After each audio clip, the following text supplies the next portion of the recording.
Hey, good evening, guys. I hope you can hear me now. It's really all just a bunch of bad luck. You know, your audio system, if you plug it from your computer just once, it doesn't communicate with the software after the fact. So you have to play with the settings until you get it to work. But for some reason, I don't know, I don't know the details. So I had to play around with it. It worked, it stopped working. It seems like my USB ports are finicky. I've always had problems with the USB ports. I changed them all. Anyways, let me know if you can hear me now. I apologize for that. I am truly. You guys had to join. God damn, man. Not for real? Give me a sec, man. Any better now, guys? Has the sound improved? Or no? Is the sound messed up?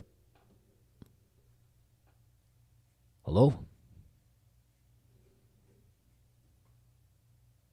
Whew, thank God. Okay. Let me know if it messed up again, man. I apologize for that, man. Man, what a way to start a stream, huh? Oh my God. Thank you so much. I won't. I'm afraid of even moving my chair, you know? What I did right now when you told me it was messed up, I moved the audio interface further from another wire. It seems it was causing interruptions. That wire is the wire of the speaker. So I had to move it away from it, and now I think you can hear me better because of that. It was causing interference. So there's like two different issues there. Man, my apologies. Thank you for letting me know. All right, let's get down to business, my friends. Oh God. Today's episode, I think someone sent me a article. Someone told me about, hey, you need to check this article. It's the bomb. I thought it was an old article, so I didn't think about it was a pressing issue. If I knew it was fresh, I would have pounced on it because it's big. You know, it's big, it's huge, and it really interests us. It's a blockbuster. I haven't checked it out. I don't like to spoil things. So I don't really know what it's about, you know? I just vaguely have an idea, very vaguely. But yeah, we're going to have to check that out. It has to do with Gregory Woolley. Was Gregory Woolley the good guy? After all? That's the first question that came to my mind when I read the title of that article. So we'll get into that in today's show. And also, I wanted to say a thank you to you guys. Thank you so much for everyone joining in and being with us, you know, and because like I told you, I've been thinking about ending this channel for good, you know, and I haven't made my mind up, but I would have done it. I would have done it already, to be honest with you. I was fed up yesterday, completely fed up, or was it before yesterday? I was gonna do it. I was gonna do it immediately, but I got some few kind messages of support. Action, you know, action speaks louder than words, but some people, they can't do the action. I don't blame them. Of course not, you know. Everyone's different situation, and it's not like that. It's a personal reason, you know.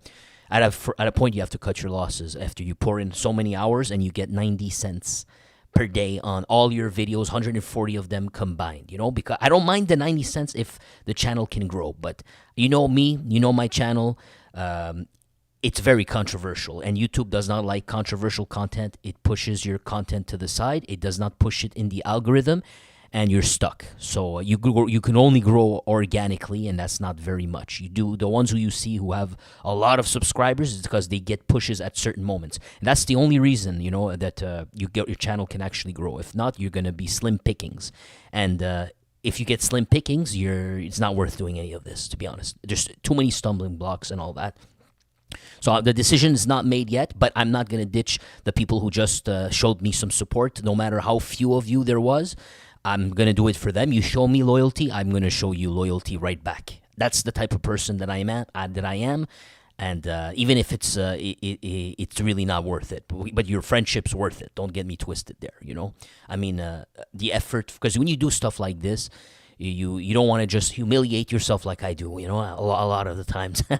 You don't want to do that for free either, you know. You do want, I don't care about money per se. If the channel can grow, I can make 90 cents, I'll be fucking happy. That's not what's happening here. My channel's shadow banned for the type of content we're doing.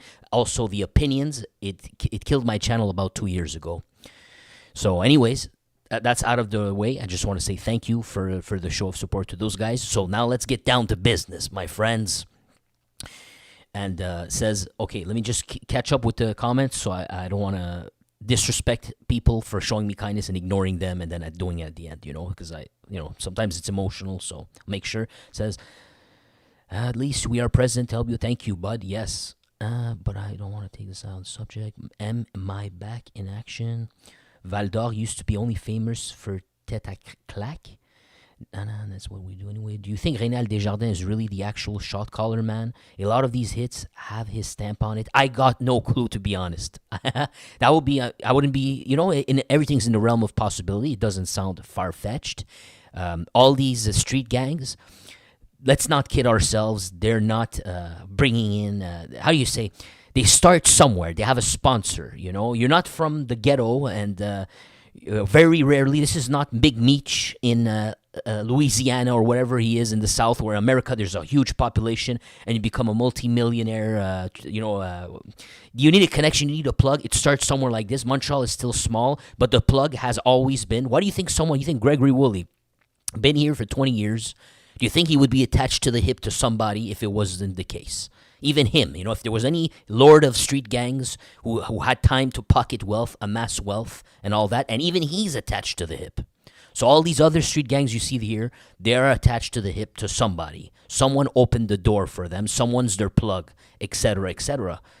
It's not 100% completely independent operation, They're either tied to a Hell's Angel, they're either tied to a mafioso, or they're tied to a Lebanese, maybe, a Lebanese millionaire, or rich dude or whatever it is. But they're usually, you got to be tied to get the funding, and then you get rich, and then you're big enough. But anyways, so yeah, if you say is Rénal Desjardins somewhere in this, man, wouldn't be surprised. There's always, like the Montreal North guys, they were attached to the hip. They like the mobsters over there. They like the Italian mobsters. They like to associate with them, and that's been for decades. They liked to get the hands out and to get the gifted contracts, gifted opportunities, That's how they also always start. And we got the hardest part of being a full-time YouTuber is going bankrupt in real life. Yeah, I don't think, yeah, exactly. You need to have that the push, to make it happen like that, Sheriff of YouTube, did you grow there? We back, bro. Let's get down to business for real. Smash that like button. And let's go. So there's been a first. We'll go on the line to see the stuff we missed. If you guys want to know the bust stupefier in Val-d'Or, that's the guy in the comment was talking about. I didn't even realize it. So they got it on this article, the 26th last week. They arrested a 62 and a 51-year-old. So a woman and a man, and a lot of times we've seen these busts. It's especially when they're high up in age like this. I've noticed. I did not really mention this. I thought it was. I said, you know what? This is something I'm not going to mention, but I should have, because it keeps repeating itself. And then now I tell you, you don't get to appreciate it that much. But a lot of times, when we're getting busts of 50-year-old people, a couple. You'll see a man and a woman there. We have a 62-year-old woman. We have a 51-year-old man.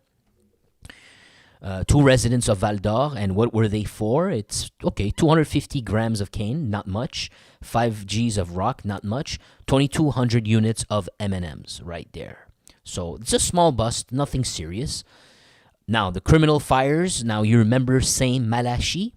Remember when we had the BFM saga, when they were going and sequestrating, I don't know if you say that in English, but holding people hostage of the enemy camp. It was mainly the BFM, or only that we knew about, the BFM doing it. Remember that big event? If there was one event of this holding people hostage, usually it happened a lot of times, right? But there's that one story, one of them that became a blockbuster news. It was in St-Malachie. In that town or that village, wherever it is, I don't know. I really have no idea, but a town, city, whatever, St-Malachie, that's the place. Now, that's a place they were targeting a pusher who decided that who was for them, and I think then the Hells Angels told him, no, you're for us, so he went back to the Hells Angels, and then the BFM sent people to go to his house. I think he may have been the guy, him and his friend. I'm not too sure, the stories get muddled up, But you remember they separated the ear of somebody and they filmed it. It might be that story. If it's not that specific story, if it's another, it would be the one where two guys escaped the kidnapping inside of that home that they were at. And it might actually be both of them it might actually be that one story and all these things combined, you know? Either it's two stories, separate stories of the ones I told you, or no, these two events happened on that same night for that one event. You feel me? Where the ear was separated and then the two people that were in the home, they escaped. It could be one or the other. But I think it was two different events. So either way, one of them is the one from St-Malachie, where the guy broke the window, I think, and he managed to escape. First, okay, I think it was. I remember a little bit more detail. The guy passed out. He passed out. You know when you get into shock, you pass out and stuff. You pass out because of the trauma, whatever. He woke up. The kidnappers were still there, or the hostage takers. They were still there with them because they wanted to torture them, basically. That's what they wanted to do. The guy came back from shock, and they didn't realize it. They were too busy doing something else in the home or whatever it was, and the guy managed to escape from that house. Remember? I think it was St-Malachie right there. Thank you so much, Adam Rogers, for your kind donation, for becoming a member. And I really appreciate it. And please, everyone else, if you want to keep this channel going long term, you know, because I haven't made up my mind yet. It's going to take a while, but I'll be here with you for a good while. But it won't be indefinitely, you know, as it's going here, because I'm in a messed up situation with all this. But at the same time, I might keep going forever because I'm a loyal person. For the few here, I cannot. The love they showed me, I'm not that selfish, you know. I can't help but sacrifice myself for people, you know. I usually take the L in a lot of situations, you know, for my friends, whatever, you know, especially for my friends. I have a hard time saying no, you know. So the St-Malachie things, just to be clear, we have a fire there now. Okay, there's a fire there, and you know about fires, you know about how suspicious we are. So I want to see in this article, St-Malachie, maybe they'll link it to BFM, maybe, you know. But his name here of the article writer is Vincent Desbiens, so it's Vincent the Goods. So he might have the goodies for us. If you're familiar with Vincent Desbiens, now Vincent Desbiens tells us that the time is at midnight 45, as we noticed regularly in the city of Montreal, but this one's in St-Malachie. And that the cops were called. A home or a building had strong damages because of the fire. Okay, we're going to try to skip as much as we can. For now, they say that the fire is considered suspect and no arrests have been made. Dang it. According to our information, the owner and occupant of the place, so I guess he owns the place and he lives there. I'm doubting this is an apartment building. We're talking more of a home here. Would be wait, but he says that man, the owner of that home and the occupant who lives there, would be a man known to police. He'd be known by police. Questioned to know if this event could be linked to organized crime, the spokesperson of the cops or the SQ says that it is too early to advance this theory. Now they're saying, let us remind you that it's not the first time that the municipality of St-Malachie was doing headlines, as we spoke about. In February, let's confirm if my memory was good. In February, sordid, I guess it's an English word too, sordid hostage situation happened where one person got offed and multiple people were injured inside of a garage. Oh, so that's another story actually. So forget the two I even told you. This is another one, because this one, the two that I told you earlier was not a garage. I'm 100% of this. It was not a garage.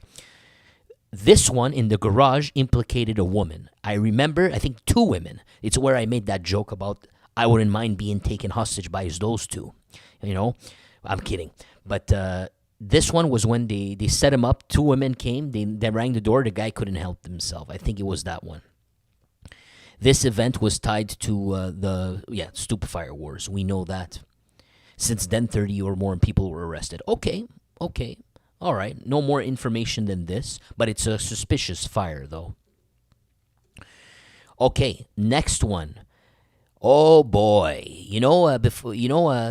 So a guy was driving and he got no reason inside of his car. He had contraband tobacco. Doing us a service. To be honest with you, which is one reason to get my channel shadow banned, but doing us all a service because buying a pack of smokes is like $18 to $20 these days, and it all goes to the pockets of the government, and that money that they collect various ways from you and me, keeping us as poor as possible, they don't actually want to spend it on you and me. They rather give the nice pay to the municipal employees, not the bottom, the top. Nice golden parachutes. They like to spread it to Ukraine. They like to spread it all across the world, but not for you and your kids over here. When it's here, there's always a problem, Oh, we don't have enough money. So that contraband, some hero decided that he's going to get a bunch of contraband, maybe from the native reserves. I don't know how it works in America, but I have to give them the lowdown. My Canadian friends know this. Especially my Quebecois brothers, they know this. What someone who isn't me usually does, they go to maybe, I'm definitely not me, but they go to the beautiful native land, and we know we have these First Nations. I gotta be careful. So American friends, they might know this. It might work like that. I don't know, but I'm gonna aware the guys. How it works is the First Nations people. They have the outside of cities, not Montreal, but they have their own cities, right? Or towns, whatever you want to call them. They call them the reserves, I guess.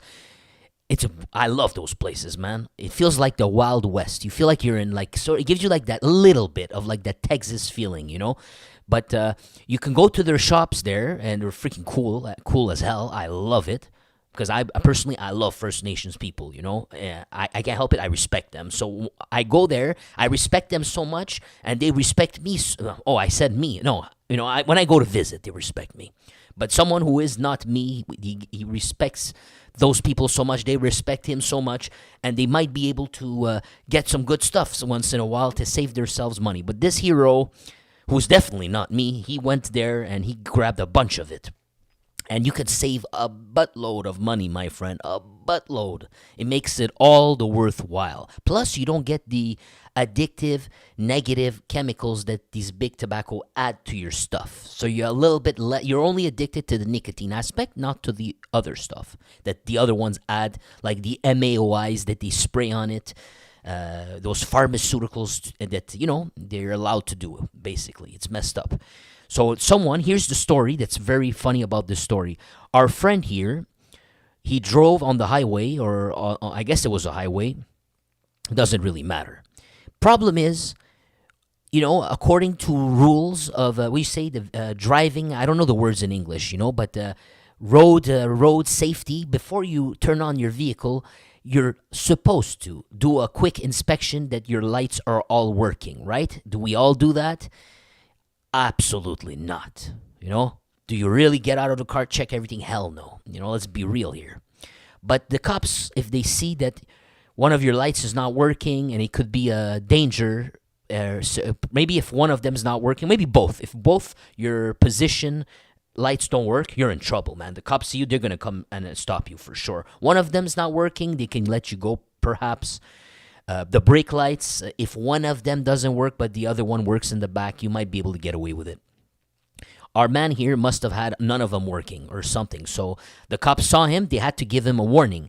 Now, the thing is, I don't know how it happened, but they stopped his vehicle, and because of that is how they got the contraband. Are they allowed to search your vehicle? So how did they find out? That's my $1,000,000 question, all this. So we could all protect ourselves from the law sometimes, because we're not definitely doing this, but maybe they can, if they feel like entering your vehicle for no reason, or do they have a reason? Let's check quickly. That's what interests me about this article the most.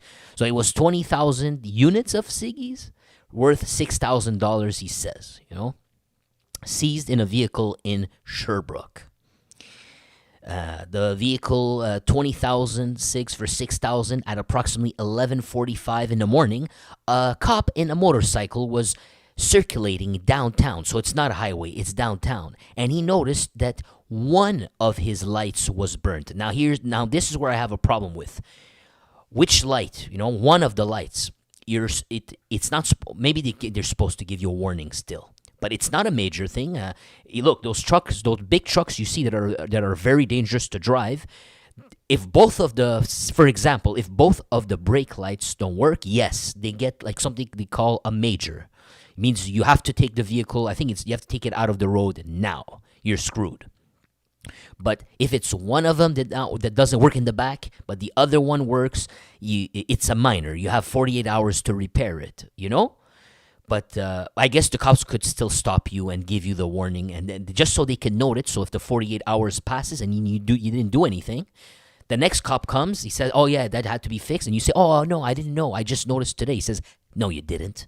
We have it on file that less or 48 hours ago another cop told you. Now you're in trouble." So I guess that's why they still tell you, so they can note it. And it sucks, but that's how it seems to work. Now this is a vehicle; it's not a truck. But you get the picture. I'm not sure if it works the same with vehicles, but it's good information to know, right? If you didn't know, I'm sure you would appreciate it. I would. I don't like to be stopped by cops, friend. So after brief, look at this. He says he stopped him because of the light, whatever light it was.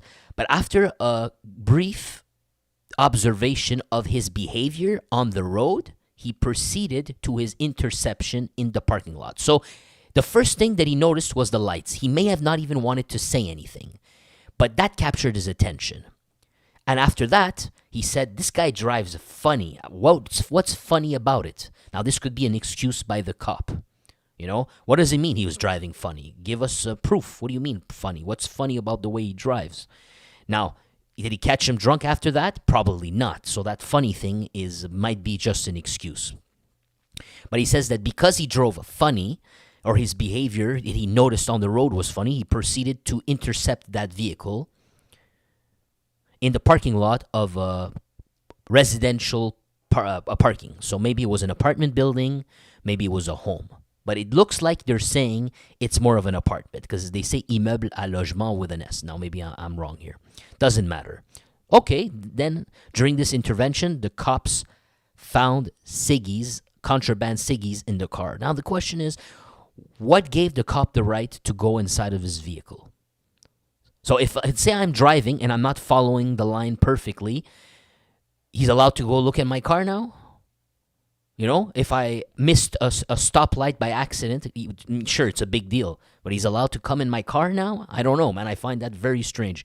We're missing details here. Maybe he had the identity of the guy and he saw that he has a criminal record. I don't know. And something is up here. We don't get the details. But that's when he found the contraband smokes. So take it as you will, but he says a 63-year-old man was arrested. I hope you found this informative somehow. But yeah, let's keep going. Next story.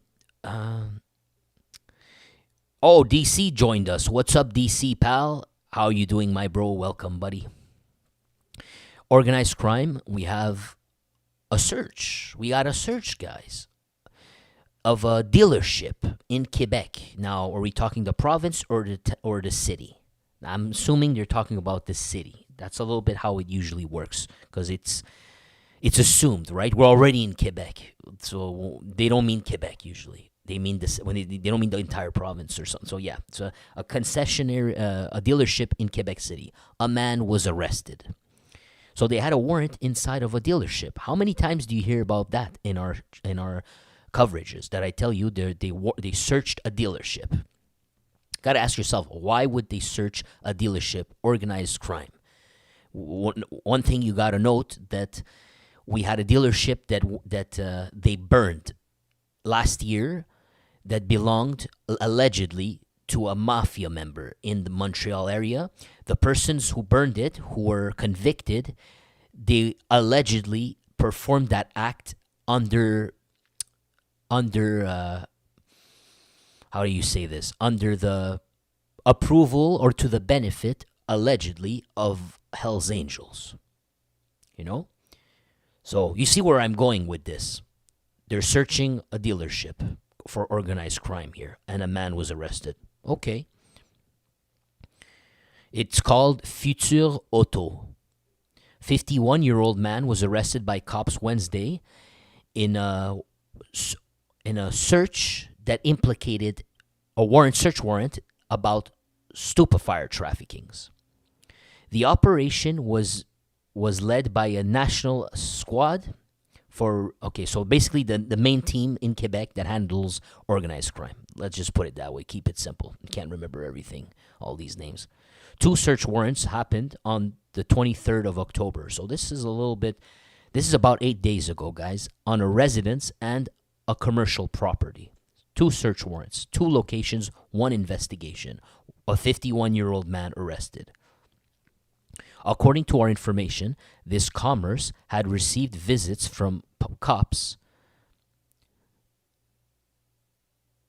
Yeah, okay, nothing new here. It's the dealership. Don't worry about that. It's just a repeat. Police seized 1.5 kilos of cane, $3,500 in cash as well, Canadian cash, and 2 cell phones. The presumed trafficker of stupefiers was liberated under the promise of appearing in court. So, a search warrant in a dealership. Now, it would have been different if they said they arrested a man inside of a dealership. So, he just happened to be in the dealership, they walked in, they arrested him. That's not what it says. It says search warrant at a dealership, right? And the home. So, this dealership, why would they need to search it? Could it be because it belongs to this man? They don't give us the name here, but that's something to consider here. Right, next story we have, do you see this mischievous looking woman? Well, these days you can't be sure. Maybe it's a she-male, or what do you call those? I forgot the names, man. I apologize. I'm not good with the slang these days, I'm really not. And I mean that. But, yeah, we got the partner of none other than Al Boivin. Don't ask me why there's 2 L's, but that's his name. They don't call him Al Boivin. They call him Al Boivin with a double L. Well, his girlfriend is wanted also. Well.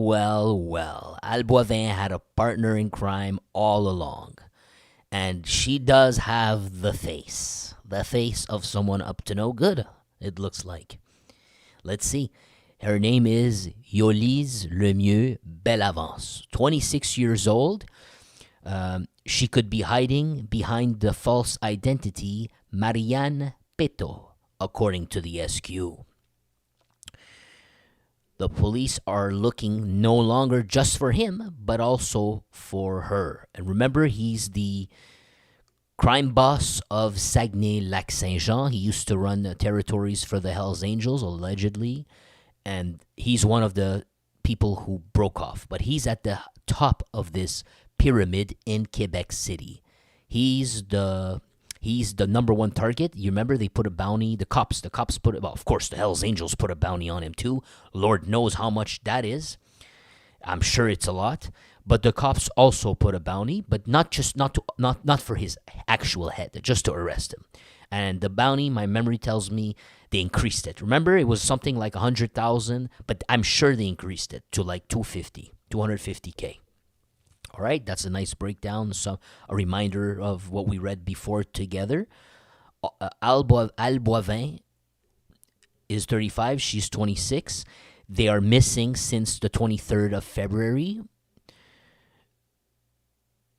And Al Boivin is wanted for about 10 different violent incidents in Saguenay-Lac-Saint-Jean. Need I remind you about last month? We talked about an innocent man was at least shot. I don't know if he passed away. I can't remember. But they went to... Al Boivin allegedly sent some gangsters at his door. The guy didn't want to open the door, obviously. Or maybe he did. No, actually, they broke in. They broke in the front door, or they pushed him in. And then they let off rounds at his stomach. That was and that was not long ago. That was like a month ago. But he was an innocent man. Remember that. And that order, the investigators believe, had to come. They're sure of this, guys, that it had to come from him. It had to. So that's just one. That's just last month, and we've been talking about this for many, many months. So that's among the 10 that they relate to him, you know? Where we got here. It's a repeat what I just told you. Without reading this, I remembered. What else we got here? Apparently, they say that he has a scar on the left hand, just in case, and numerous tattoos. And of course, the tattoos on the neck, on the arms is normal for me, you know. But on the neck, you guys need to stop that, man. What we got? Okay, that's it. But remember, also funny, interesting information. He also has a warrant for him in British Columbia. What was Boivin trafficking in British Columbia? Crazy, huh? The storylines. How they intersect. I need to remind you, he's enemies with the Hells Angels. The Hells Angels have a partnership with the Wolf Pack. The Wolf Pack have partnership with the Street Gang. It's not coming to my memory. I think it's Zone 43, which Wolfpack allowed to go to British Columbia to deal stupefiers there. Now, Boivin has a partnership with street gangs in Montreal too. And it's the profit collectors who are enemies of Zone 43, if I recall correctly. Isn't that convoluted? But we just read here, Boivin possibly dealing stupefiers in British Columbia. Interesting, no? Of this web of a circle that we're noticing in front of our eyes. He's wanted for something in British Columbia, is he not? All right. Next story. Oh, no, it's the same one. Let's just double check. Well, if it's a repeat, it's not worth it, but let me just... Les policiers intensifient leurs efforts pour tenter de retrouver Boivin. Ils ciblent maintenant sa compagne, Yolise Lemieux-Bellavance. So they are doubling their efforts and intensity now to capture him. Yeah, every 2 months they say this. First, yeah, sure, they increase the price. Now they're doubling the intensity by trying to capture her. And this actually hits me in somewhere, guys. A question we need to ask ourselves here. I want to ask you. Let me know in the comments, guys. Let me know in the comment. They want her now. Do you think Boivin messed up on that? Let me put it on the table here. Should have Boivin been on the run without her? Because let's be real here. They just said they were going to intensify it. They're going after her.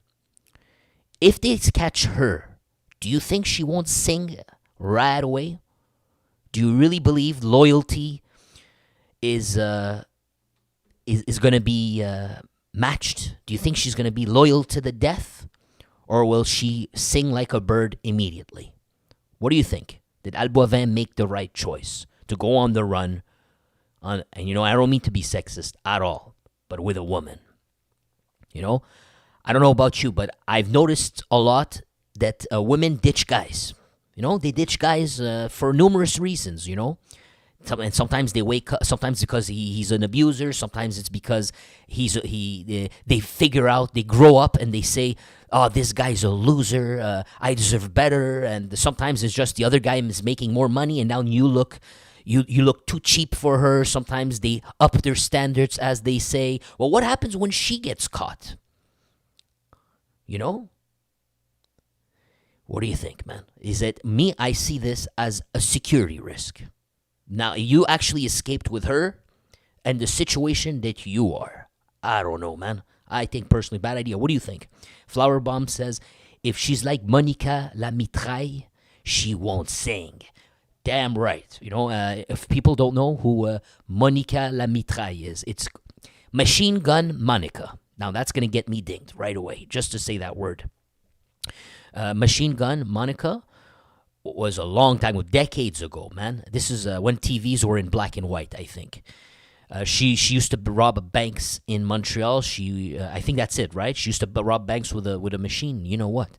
And she became famous, and I don't remember how she went. She probably went guns blazing against the cops. I think it's an old story. I can barely remember. Maybe that's not what happened. I can't remember. Or maybe she did get. Now I'm reading comments. Someone says Monica did sing at some point, so maybe she got caught. I'm a little bit confused. It's an old story. I can't remember. But it's a history. It's an epic history in Quebec lore, crime lore. Okay, so let's see what they're gonna say. I'll translate for you. We make sure we don't miss any details, right? 26 ans qui l'accompagnerait dans sa fuite. Et Jean, les policiers dévoilent même de fausses identités utilisées par le couple fugitif. And he says, yeah, they escaped together, and also they've been using false identities. Oui, c'est exact, Pierre-Antoine. Donc, les policiers qui ciblent cette femme de 26 ans qui s'est fondue dans le décor en même temps qu'Al Boivin en février 2023. So she also disappeared in February 2023. Maintenant, ce sont des actes violents récents survenus au Saguenay-Lac-Saint-Jean, mais également sur la Côte-Nord, qui incitent les policiers à lancer ce nouvel avis à la population. Écoutez, So they're saying that, I don't know, it's a stretch, but they're saying they put her now to, they're looking for her now too, but what motivates them to put her on the list now is because of the event last month that I told you about. He didn't say last month, but he said recent. Well, that's the most recent one. Actually, my friends, I don't have the article here. I didn't find it yet. Just a little news flash. I was on the highway today and I heard it on the radio, and I wanted to share this with you because I heard it. Apparently, I believe it was yesterday. I'm not kidding, guys. I am not kidding. I can't give you the town, which city, probably around Quebec, probably, I don't know. But it's related to this, I'm 100% sure. For one reason. They found somebody, a hostage in this underworld thing, was dropped in the middle of a town, burned up. He was burned. He was kidnapped. He was held hostage for many hours. And possibly he was dropped, possibly naked. If he wasn't naked, at the minimum, he was shackled with his hands behind his back. He was roped. And his whole body had burns. That's what they said in the radio. And they said this is underworld related. So when's the last time this happened? It happened with the BFM doing it to the pipeline of the Hells Angels. Remember the guy who was kidnapped? I think it was in Quebec City. He was kidnapped there. He was tortured. They drove him all the way to Montreal from Quebec. They drove him all the way there, and they dumped him in I don't remember. I think it was that neighborhood next to Saint-Michel. I forget. The name's not coming to me. They dropped him there. Remember? Well, this happened again. This time they dropped the person, and his whole body was burned, man. Yeah, that happened yesterday. Max 2 days. But I heard it on the radio today. It was announced today. So you just keep that in mind. So this video says the recent events. It's from October 29th. So he doesn't know about that yet. He didn't add that to his reporting. But I'm letting you know. Hélène Péto, c'est le pseudonyme utilisé parfois par Yolise Lemieux-Bellavance. Al Boivin, lui, utiliserait comme fausse identité Jacob Tremblay. Mais So Al Boivin goes under his fake identity Jacob Tremblay. That's what the cops found out. Attention, l'escouade régionale mixte précise bien que ce n'est pas parce qu'on dévoile ces noms qu'on a nécessairement une bonne idée d'où les deux se trouvent présentement. Voici là-dessus. So they have no idea where these two are right now, basically. Beaulieu. En fait, les policiers utilisent tous les moyens légaux. Oh my God, the cops are going to waste their time. We're using all the legal means that we have. They never give you anything. Partout au Québec, partout au Canada et dans les territoires. Mieux belle avance. Et Jean, qu'est-ce qu'on sait de Yolise le mieux? Okay, that's it. That's not the same story. He moved on to the next. Don't worry, I saved you time. The cops never say anything. And I skipped through his conversation. You could tell it was going nowhere. Do we got anything here? For sure, they're using false identities. Sure. Anything new here? Yeah. All right. This story is going to be done. Don't worry. The best stuff is coming, huh? The best stuff is still coming. And we're almost there. So, Kirkland, guys, rounds were let off on a residence. Of course, I'm here to educate you as what we've been doing in the last couple of months. I've been reporting with you about numerous events happening in the West Island. We call that West Island. It's not an island, but it's the western tip of Montreal. And I do mean the extremity, complete extremity. There's not even a metro, or you call it subway. There's not even a subway line that goes there. It's really isolated, but it's a great area. So where the Anglophones congregate for decades, they would go there. The Irish would also go there. There's lots of Persians that go there, lots of Indo-Canadians that go there. There's Arabs that go there. In fact, well, I don't even mention it. Where do you think Arab Power members were from? From over there. The 90s Rolling Crips that grandfathered them was over there. You know what I'm saying? That's their area. We call the Rough Riders was over there. A lot of stories coming from over there. Now, in the news, we've been seeing houses get burned over there. You understand why. You get it. We've had shots go at homes over there, and it's probably the same key actors doing this. You know? Probably always the same people doing this stuff. So you have to notice this. Now, what are we reading again? Fresh news. Rounds being let off on a residence.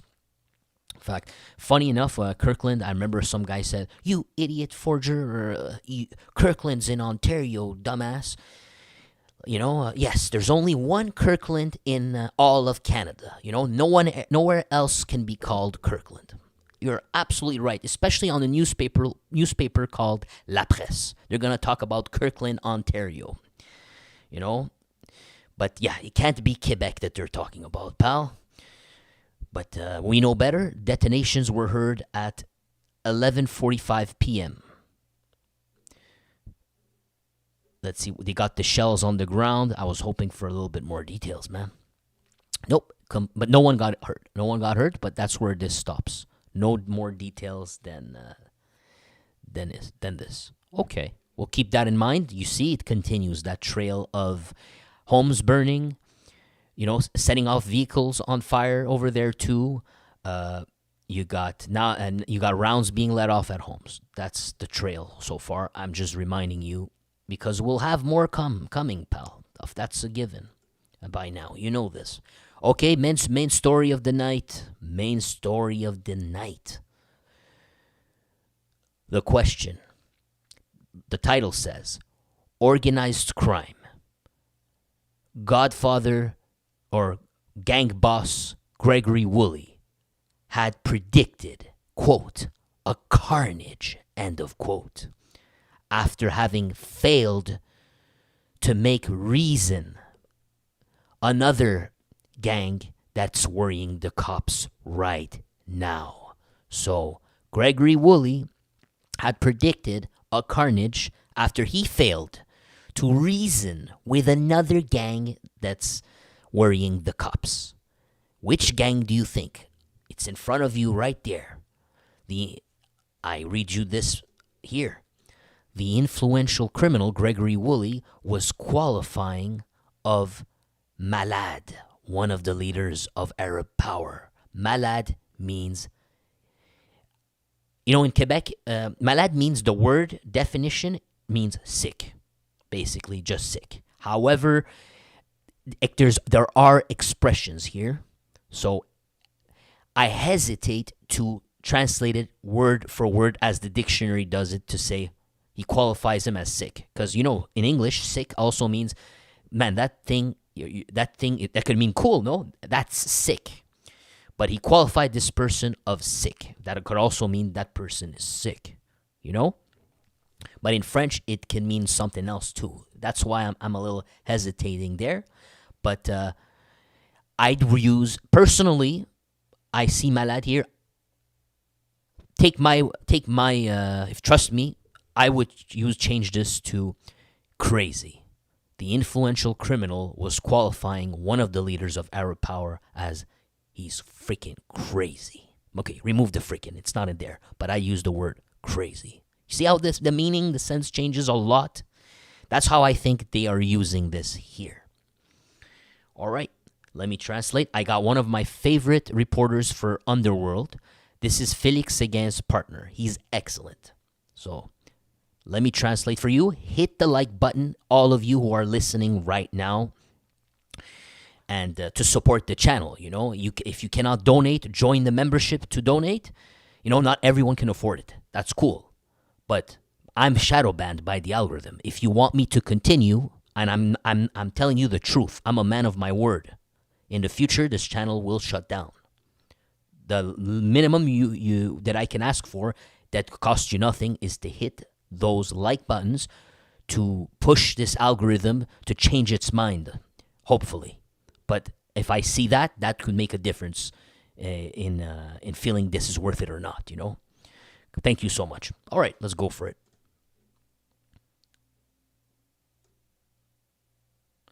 C'est très intéressant ce matin, nos collègues du bureau d'enquête, c'est à dire dans le Journal de Montréal, Journal de Québec et sur nos plateformes, concernant les tensions entre les groupes criminalisés. So the subject we're going to talk about, I'm shortening what he said, is about the tensions between organized crime groups. Presque chaque jour, d'ailleurs, à l'émission, on vous parle parfois d'incendies criminels, tentatives de meurtre. Every other day we talk about criminal fires, attempted offings.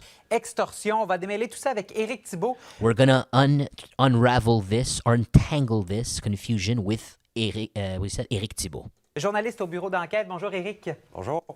Alors, on parle beaucoup de cette guerre entre les différents groupes criminalisés depuis plusieurs mois. Guerre dans le crime organisé, mais So we've been talking about war and organized crime for many months. on peut parler maintenant de crime désorganisé en tant que... Now maybe we should talk about, we talked about organized crime, now maybe we should talk about disorganized crime.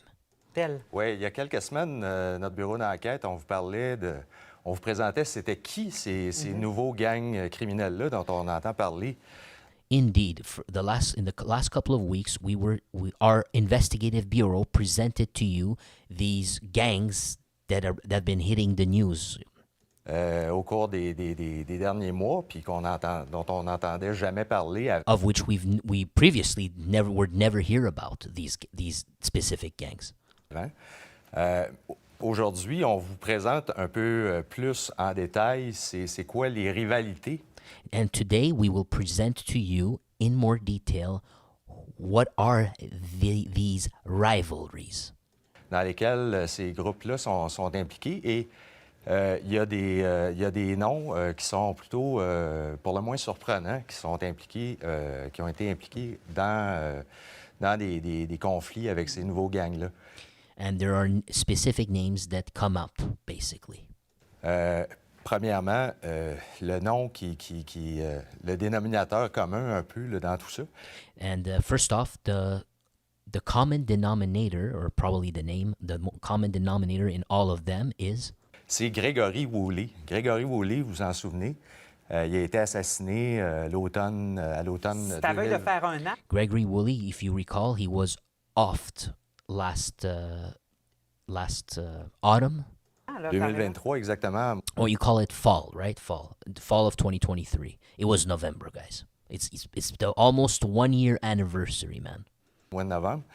Gregory Woolley, c'était considéré par les policiers puis par le milieu criminel comme le personnage le plus puissant, Gregory Woolley was considered by actors in the underworld and the investigators as one of the most powerful gangsters in the city. Criminel le plus craint de sa génération. And one of the most feared criminals of his generation. Il était considéré comme dangereux. He was considered as very dangerous. Il était accusé de 11 meurtres. He was accused of 11 murders. À l'époque de la guerre des motards. And that's in the era of the biker war. Remember that. Way after this, by the way, way after the biker war, he probably, without question, he organized or sent out even more assassinations. Of course, he didn't do it himself, but note, he said he was suspected himself of 11. That was during the biker war era, but add to the list all the other ones he didn't do himself that he ordered people to do. C'est quelqu'un qui était issu des gangs de rue. He was someone that had started his roots from the street gangs. qui avait réussi à obtenir un statut de membre en règle d'un club-école des Hells Angels. And he even had managed to climb the ranks of a biker organization that belonged to the Hells Angels, the legendary Rockers. Et qui ensuite était devenu très proche du clan Rizzuto. And that afterwards, he had become really close to the Rizzuto clan. Donc, il faisait le pont entre tous ces gangs-là. And he was the bridge between all these elements. He means mafia, bikers, and street gangs. He was the middleman, the bridge between all three. Et Gregory Woolley, ce qu'on a appris, mes collègues et moi, c'est que... And Gregory Woolley, what we had learned, me and my colleagues, about him was that... Avant sa mort, before his death, il a été appelé à jouer le rôle de médiateur dans des conflits, notamment... That before his death, he had been called to become the mediator of various conflicts. Un conflit d'extorsion. Notably, he was called to be a mediator to a conflict in regards to a... He said conflict, guys. It doesn't make too much sense, but he said a conflict in regards to an extortion. Aux dépens de la famille de l'ex-magnat de la construction, Tony Accurso. He was called to be the mediator of an extortion of a real estate magnate called Tony Accurso. Now, we covered Tony Accurso. Those are videos that are not popular on my channel. For some reason, lots of you have completely discarded that. I'm not blaming you. But I'm trying to make you realize how important they are. Not that you watch my video, man. The significance, how important they are, and you did not catch that. Tony Accurso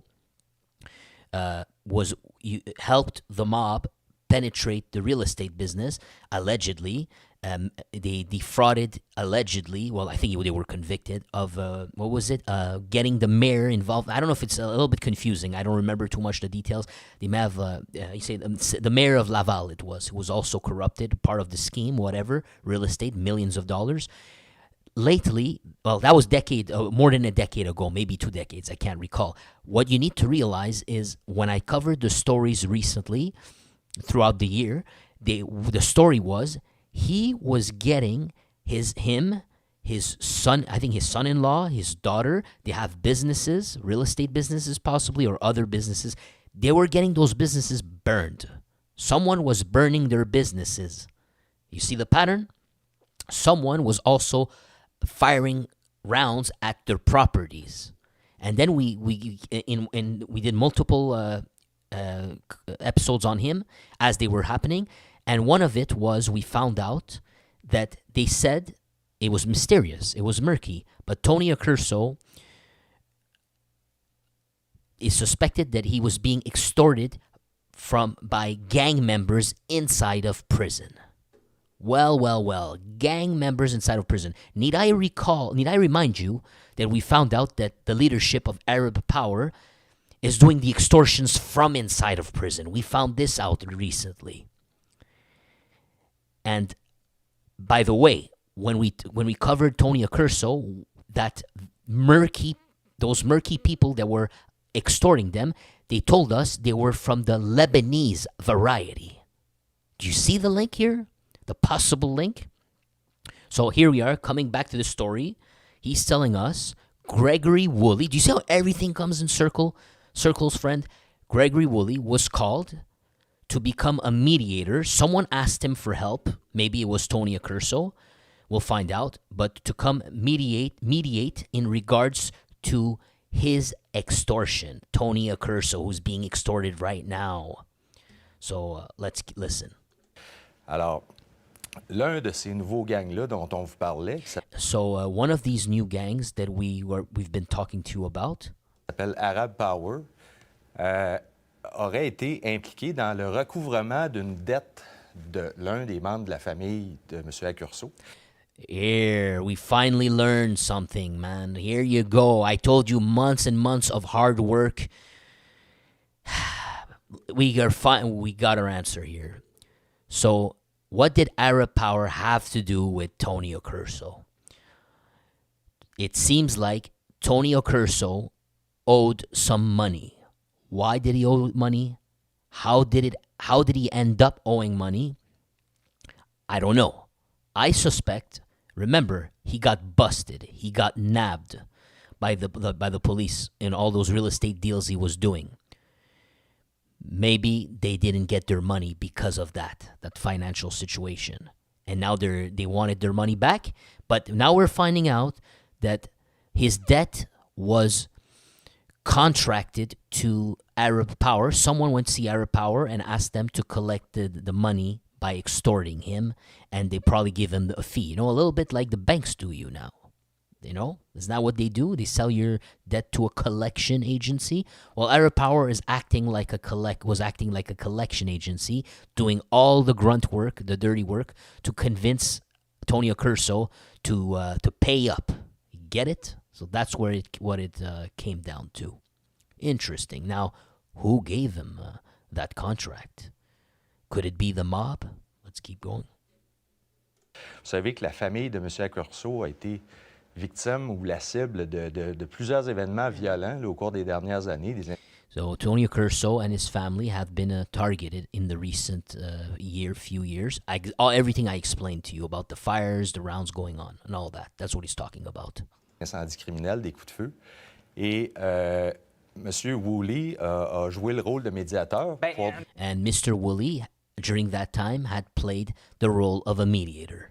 So the timeline for that would be the last 2 years, friends. Okay?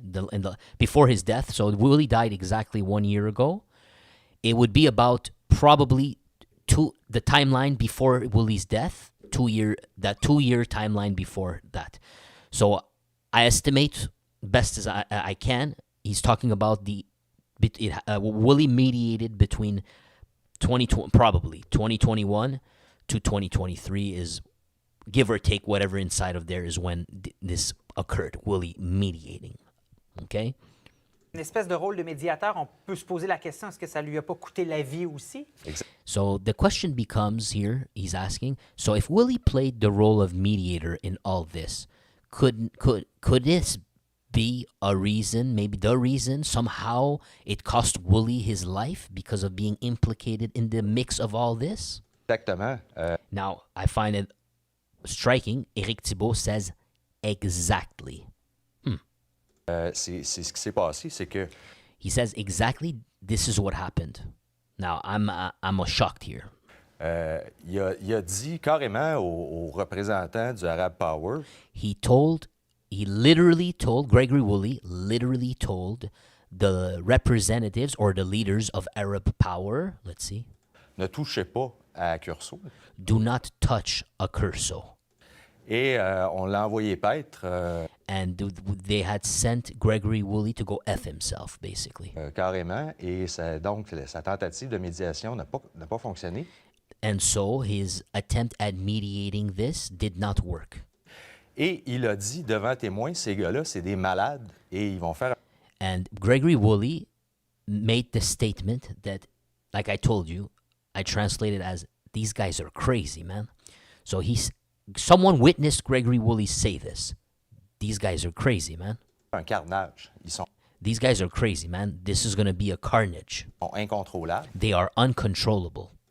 Alors, dans les semaines suivantes... Hence, in the following weeks after, I guess, his failed mediation... M. Woolley a été tué par balle. Gregory Woolley was off a few weeks after this. So, okay. So within those two, we say I forgot, my memory's going by. It's not within the 2 years time frame. A reason I said the 2 year time frame is Tony was being extorted. He didn't get extorted the last 6 months, guys. When we read those articles, it was the stories about his daughters getting the place burned and things like that. It happened. Numerous events happened, and I remember it was about 1 or 2 years time frame that happened. I think it was 2 years. You understand? So I guess yes, it makes sense.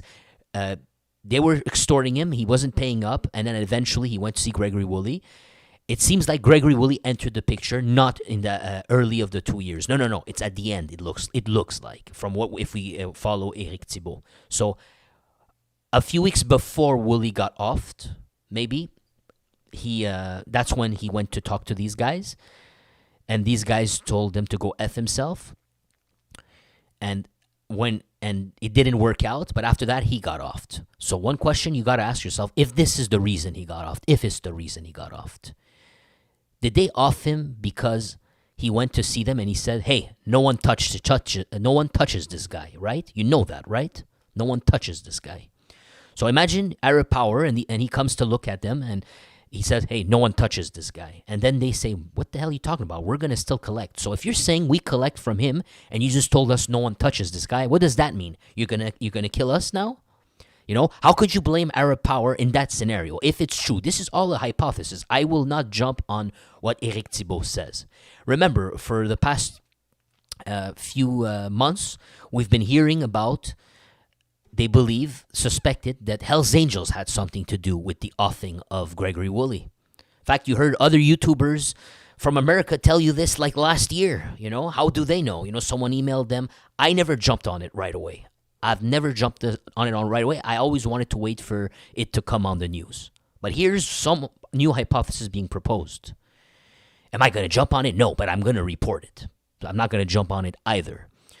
But they finally had said, like, about 4 months ago, that Greg, they suspect it's Hell's Angels, and then I mentioned it because of that. But I always refused to mention it until that. Now here's a new hypothesis I'm mentioning here. Doesn't mean that I believe it, friends. You know, we don't know yet. But but you can't have both. It cannot be the Hell's Angels offed him, and the Hell's Angels' enemies offed him too. You capiche? It can't be both. Got to be one or the other here, logically. But we need to keep our eyes open and listen. But I'm trying to paint the situation for you. Is this sound feasible to you? I'm trying to tell you, how could it have logically went down? What was the sequence of events? Gregory Woolley, the angel of death, who plenty of people died. Could you blame Arab Power that this guy shows up to them? If he had done it like this, and he looked at them and he said, hey, no one touches this guy.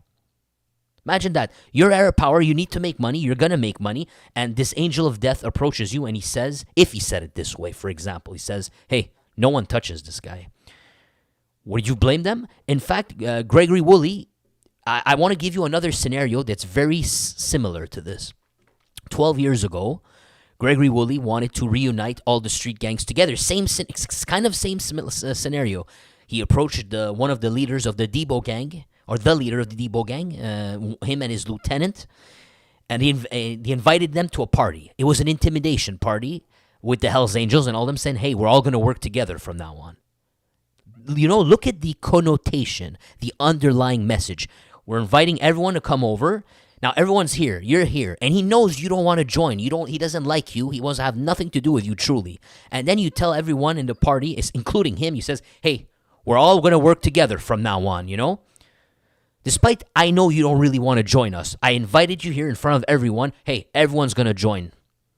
That's almost a threat at that point. Now, the Debo gangster did not like this. The rumors, only a rumor, who knows if it happened, but I'm leaning on it personally that it did happen. He may have slapped Woolley and told him to go F himself, or even punched him and made Gregory Woolley look bad. What happened after that? Our man here got shot and he got killed inside of a parking lot in Galerie d'Anjou. Yes, he got offed after that. So do you really blame if Gregory Woolley approaches you, Arab Power? I told you I'm an unbiased channel, I don't like what Arab Powers are doing, but I'm putting myself in both people's shoes, and trying to hypothesize, If the guy comes to you and he says, this Gregory Woolley comes and tells you, hey, no one touches Accurso. You know what I'm saying? Does that sound realistic that then they said, oh, really? You, huh?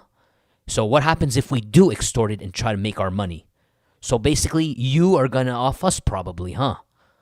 And he said, F that, and they went for it. That's the way I'm not saying this is what happened, but if this is true, if this scenario that he's proposing, Éric Thibault, is true, that's how I would picture things unfolding. The train of logic, train of thought, in my opinion, pure how you say, estimation, who knows, but I'm basing it on the past history. All right, let's keep going. Devant sa conjointe et leur bébé naissant. So you know Gregory Woolley got offed in front of his kids after that, but I'm not saying it's because of that, but shortly after Gregory Woolley got offed. Et ce qui se passe depuis ce temps-là, c'est que, et on l'a vu là, il y a quelques semaines, là, le chef de police Daguerre de la police de Montréal. And what we saw recently, the chief of police of Montreal, sorry about that, give me just one sec. A parlé là, que dans le crime organisé présentement, il n'y a pas de leader, il n'y a pas de chef. In the underworld structure, I guess in Montreal he's talking about, he says, there is no leader, there is no chief. Et c'est un peu là, le free-for-all. Là, It's a little bit of a free-for-all. comme, pardonnez-moi l'expression, là. Mais et c'est ça. Il y a plein de nouveaux gangs Sorry about that, I have no choice. I'm going to get dinged, I want to lower the chances. qui tentent d'attaquer les groupes dominants traditionnels du crime So there's gangs right now, they're attacking the dominant groups, organisé comme les motards, la such as the bikers mafia, and the mafia. et qui profitent également du fait que ils n'ont rien à perdre. Ils ont une espèce And they have an attitude of that they have nothing to lose. d'attitude là, comme les gangs de rue, là, de je m'en foutisme, et on n'a rien à perdre et on a tout à gagner. Et We have nothing to lose but everything to win. les motards et les mafieux, eux, se sentent toujours sous enquête policière. Et And the thing is, the bikers and the mobsters, they always feel like they got a huge spotlight pinned on them by the cops, you know? They're getting too much attention from the cops. se sentent toujours sous filature. So they always feel like they're surveilled, you know? So, of course, they can't really react, right? Is what he's trying to say. Écoute électronique. Donc, présentement, on ne réplique pas et on voit... Hence, currently, what we're seeing here is we are not seeing replies. You're right? You don't see the Hells Angels responding in Quebec City, for example, which is a totally different beef, right? Un peu ce qui se passe dans la région de Québec depuis 1 an et demi. Il y a le BFM, un gang dont on n'avait jamais entendu parler il y a 2 And it's a scenario that's happening a little bit all over, right? So it's true. You're seeing this happening in Montreal with Arab Power, but you're also seeing it at BFM contesting the Hells Angels in Quebec City. 2 ans, qui osent tenir tête et rivaliser avec les Hells Angels pour le contrôle du trafic de stupéfiants. Puis ce qu'on voit, c'est que maintenant, c'est provincial, cette espèce de prolifération de gangs et de rébellion. So what we're seeing is this trend now, it's province-wide. Je dirais, là, contre les forces dominantes du crime organisé. Against the traditional, powerful crime groups. You get it. On a au Saguenay, on a ce qui se passe à Québec. We have Saguenay, we have Quebec City. Remember, Saguenay was Boivin's territory. You have Quebec City, BFM territory. On a au Saguenay un caïd qui s'appelle Boivin, qui est sur la liste des criminels les plus recherchés au Québec. Puis, Boivin's on the top 10, he said. Top 10 most wanted.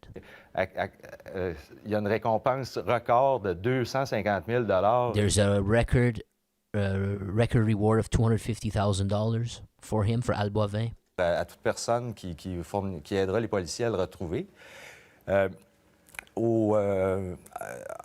On a aussi sur la Côte-Nord, on voit sur des la cas. Côte-Nord, il y a le BFM aussi qui est présent, dans les Laurentides. And then you have BFM that, not just Quebec City, they expanded to Côte-Nord, North Coast. You remember we checked it out together? It's not actually the North Coast. Like, you know, you would think North Coast. It's just the name, you know? It's along the river that we have in the south, actually. So I would, if it was me, I would call it the South Coast, you know? But it's called North Coast.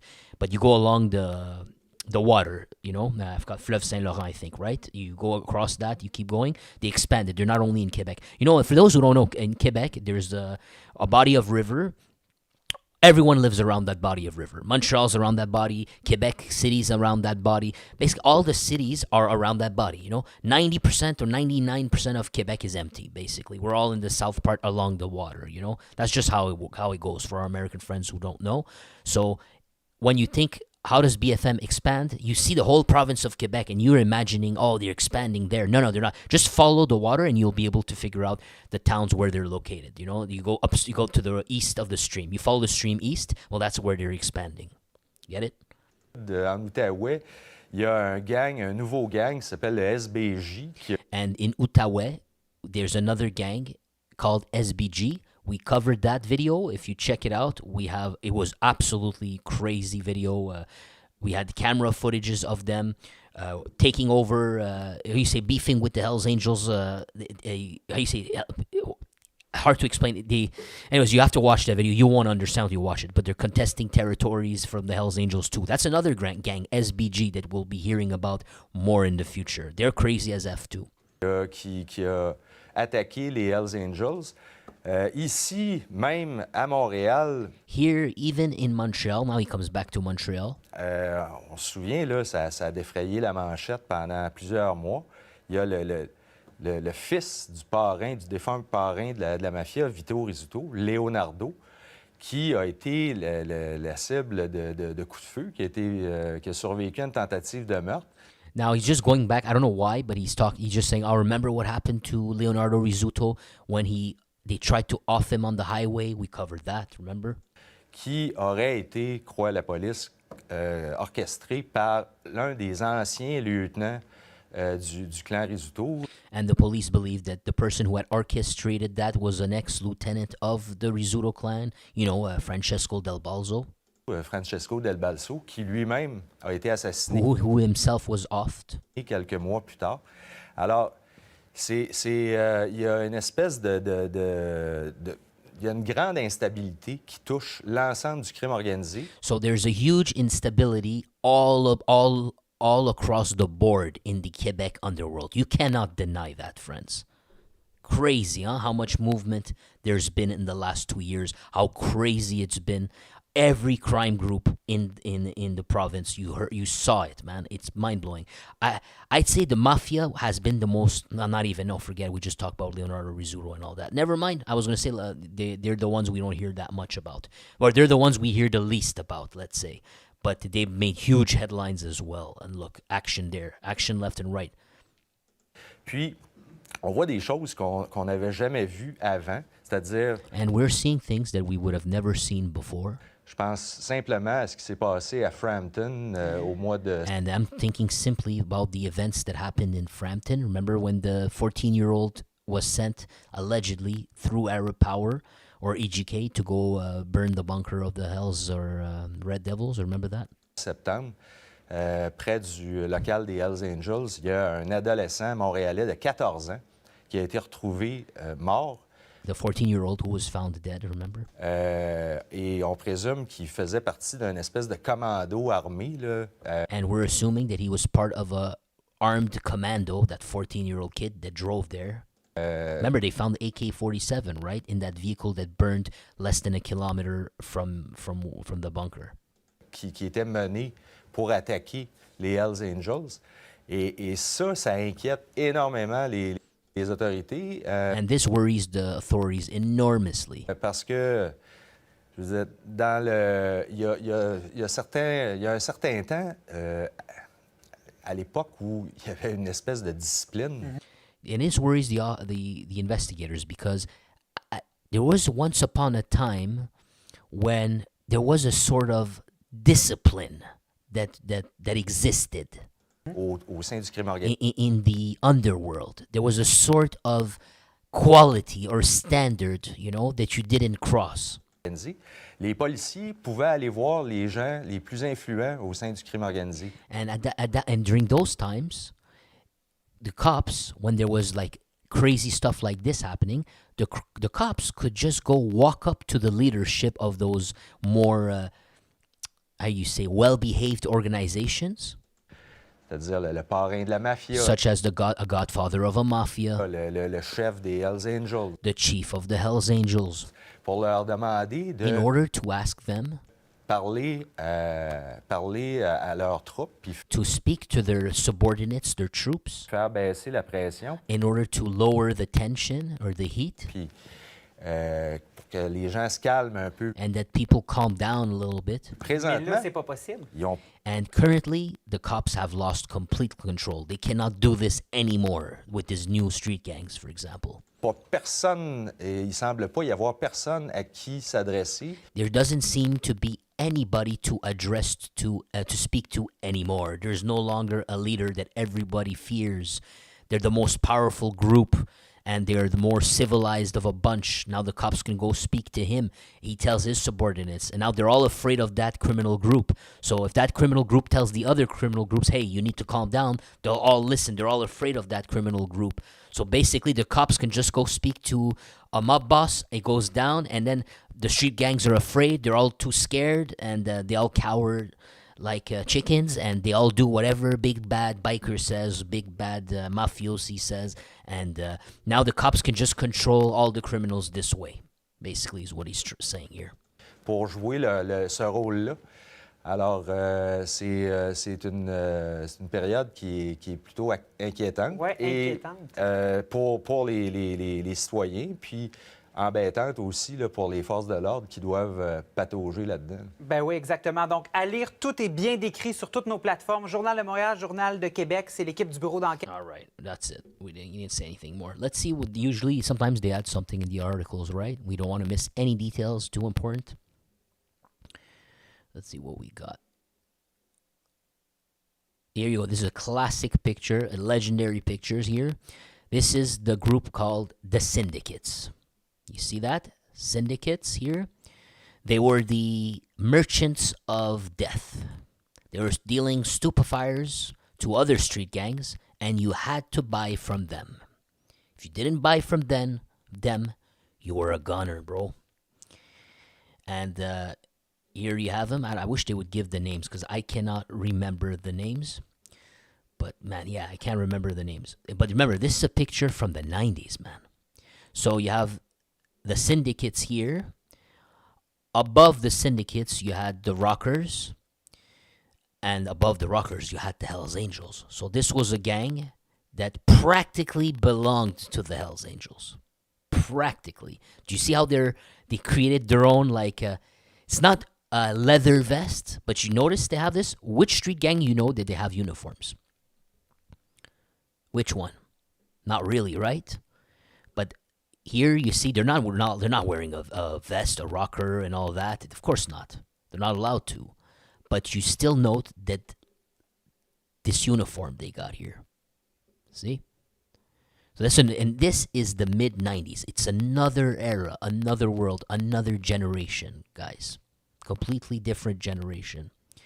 And Gregory Woolley was the puppet master for this. But he was a rocker. But he was the puppet, the master controlling these people, and you had to buy from them. And you think they got their white from. Exactly. Here you go. Picture. And I assume if you did really well here for good enough time, you could be promoted into the rockers after that. And then the killing's not over after that. Now you're a rocker. Now rocker, you're still part of the hit team. Whatever the Hells Angels says you got to kill for them. And then if you do that enough, you get a promotion. Maybe you couldn't become a Hells Angel. But Gregory Woolley could never become one because, well, he was black. Nothing wrong with being black. I'm just saying that's how Quebec Hells Angels work, not the rest of the provinces, the other ones, basically. But don't hate the messenger. I'm just telling you how it is. Look at that picture in 1998, the syndicates. Now, here's a newer picture a decade ago. So 1998, now we're going to like 15 years later, or 16 or 17, basically almost two decades later. Here's a picture of him almost 2 decades later. Gregory Woolley under surveillance by the cops. Still doing the same things, basically. But this time he had united with a takeover, fear all the street gangs working for him, basically, or most of them. Have to buy from whoever is under these guys. Same system, but you see that system existed before. There you have it. Let's keep going. Woolley had nevertheless, that we heard about that. Let me just see something. Yeah, he tried to make the peace. Remember, he tried to, no, not it. No, yeah, I just want to make sure it's not the same thing. But here's Younes Attaki. We spoke about him, Arab Power, recently. He came a lot in our news. Remember that picture? You know, if you look at our videos on Arab Power, there's a picture of a guy that's shirtless with a black dude. Well, these two are both from West Island. In fact, I showed you guys a text message. My cousin, I never ask, I never ask anything. My cousin's from that area, and he watched our video, and he told me, what the fuck? I know this guy. I remember him.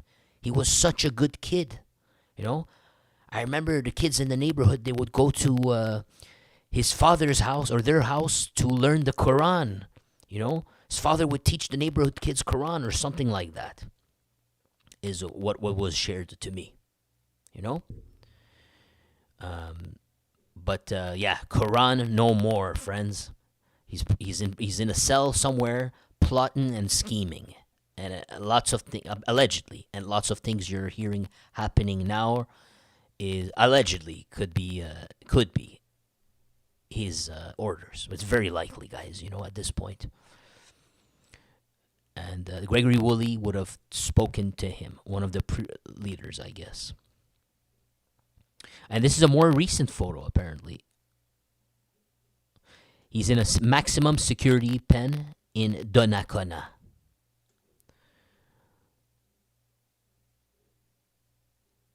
So, Gregory Woolley would have given up trying to reason with him.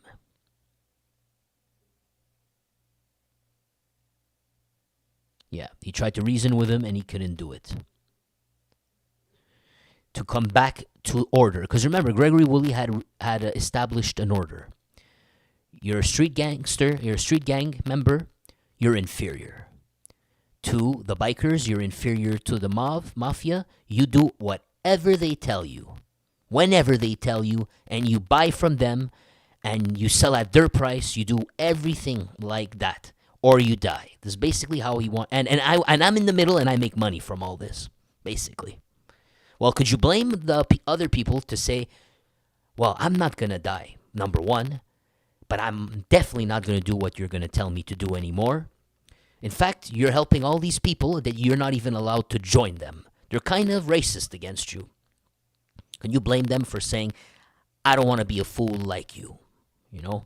Maybe, maybe not. But it looks like they said maybe not. Let's keep going.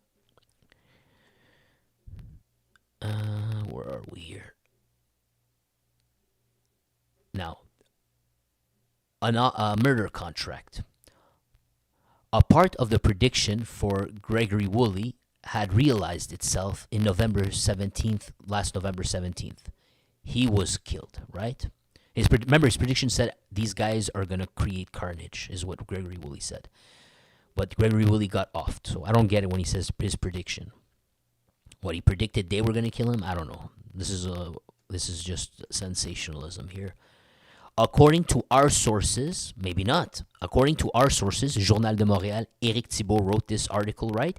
Éric Thibault, Félix Séguin is in here. I put a lot of weight on Félix Séguin, so maybe. Let's read. What should we trust them with? According to our sources, the officers are now considering the hypothesis that Arab Power could have been the one who took down Woolley. That's very reasonable indeed. Extremely reasonable indeed. I need to remind you that when Arab Power, every time we had a suspicion of Arab Power so far, whether it's even on cameras going and extorting those restaurants, we saw the footage, you and I. It's either an Arab guy going there or it's a black dude. Whenever we saw a spa, we saw Arab dudes. But we saw black dudes too. So it's not a bunch of Arabs and like 100% Arabs. There's black dudes with them. Your race doesn't matter. I'm just trying to tell you so we can follow the logic here. When Gregory Woolley got offed, Remember that car, the guy who offed him, and then who went to Gregory's neighborhood because Gregory was driving to the doctor with his wife, right? The guy offed him. Then he drove across the bridge towards the north, towards Montreal, because there's a bridge, right, from the South Shore to Montreal Island. He drove it. Then he went to the southwest. He parked his vehicle, and he burned the vehicle there. Because he burned his vehicle there, by the way, when you burn the vehicle, you also sort of give yourself up. Because now they know they need to get cameras around the perimeter of where the vehicle burned. So when they checked the camera, they saw a black kid that did the job. You know? It's possible that it could be linked. It could be one of these guys, one of Arab Power's men. And I need to tell you, Arab Power's men are not just Arabs, they're blacks too, you know? As we have seen. It's unquestionable. Let's keep going. So, according to Éric Thibault and Félix Séguin, it's not for sure. The police are now considering the hypothesis of Arab power. So, it doesn't mean that they know, guys. We have to be careful. It doesn't mean that they know. So, here's the thing now. Where did the guys get the information on the American YouTube channels and all those guys that were saying the Hells Angels did it? We know for sure and all that. If the cops themselves are not sure. The cops themselves, they're not even sure. They have snitches all over the place. And they're going back and forth now. They're the ones switching up from it, because let me tell you, when we heard it in the newspaper, the only place I heard it, I don't listen to other YouTubers, by the way. I do not. It's because people were harassing me through emails. When the newspaper said it, and we found out, and I knew about it because of people were telling me. When I read it on the newspaper, it was this newspaper. So, this newspaper, they speak to cops. And the cops, because they figured it out somewhere. So, the cops told them probably that it was the Hells Angels. They weren't sure that means. They were guessing. And here you have the cops doing a complete 360. Now it's Arab Power. But Arab Power is the enemies of the Hells Angels. Don't tell me the Hells Angels told them to do them a favor. Right? So basically nobody actually knew. You know? And that goes to the guy who was emailing me like telling me basically that I'm an idiot, that he knew so much. And then I banned him. And then he created an email pretending to be a woman. And I know it's you, bro. Because the condescending tone, everything was still there, you know? But that's why I don't answer emails anymore. I'm tired. I don't want to get people like that, you know? I'm not doing it for 90 cents, you know? You see, it comes with a lot of shit. But here you go, guys. Your definitive proof. Don't just take people's word for it on other YouTube channels who live in America. They don't actually speak French, English. They can't read any of this. They receive these emails by people and then they assume whatever they read is the truth. They want clicks no matter what. They gotta have clicks. You know, I could have reported that and have clicks too. I didn't do it. I kept my mouth shut. Despite hearing that rumor, waited for the newspapers to report it. I try to stay on the safe side. But here you have your proof, guys. The cops are not even sure. Now they're considering the hypothesis that Arab Power was the one that offed Woolley. There you go. There you go. Now, the shooter was identified as a suspect. Oh, sorry, guys. Sorry. I moved the mic. It messed up. Sorry, but thank you for letting me know. Hope everything's good. Let me know if the sound cut off again. I apologize. I get animated. The shooter identified as suspect would... Oh, wow. Okay, wait a second. Look at this. Okay, so they may have identified the suspect. Remember the black dude I told you they saw on surveillance cameras? I showed you the picture of the guy who left the car that was burning after assassinating Gregory Woolley. Without a doubt it was him. Now they're saying the shooter was identified as a suspect. And that suspect would be a member of a street gang. Wait. Of this gang. Now, do we trust Félix Séguin? Do we trust Éric Thibault? that if we do trust them, that means that this suspect has to be rightly identified. Remember, he's a suspect too. Éric Thibault, we can trust him that he got that information from the cops. We can believe him. But the question becomes, are the cops right? That guy had his face covered in the camera footage that we saw together. We saw it, you and I. He had his face covered. So how could you be sure it's him? Maybe they have some other, maybe the cops actually do have other evidence. Maybe they have a cell phone pinging with the towers.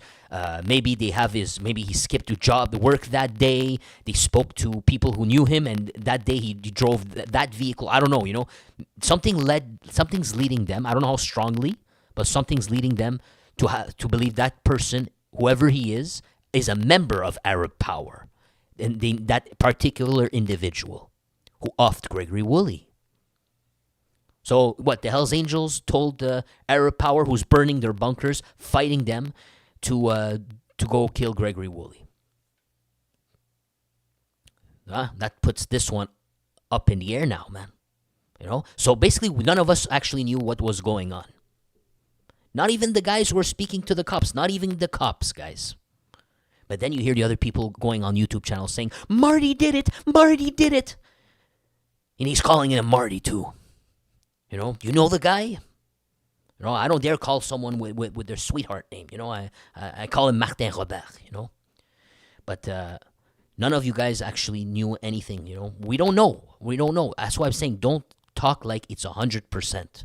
That's all I'm saying. Let's not speak like this is a fact. He got off by these people. Even now. Let's just keep it at we don't know. So, But what I don't like is that the condescending emails I was getting because I wasn't saying it,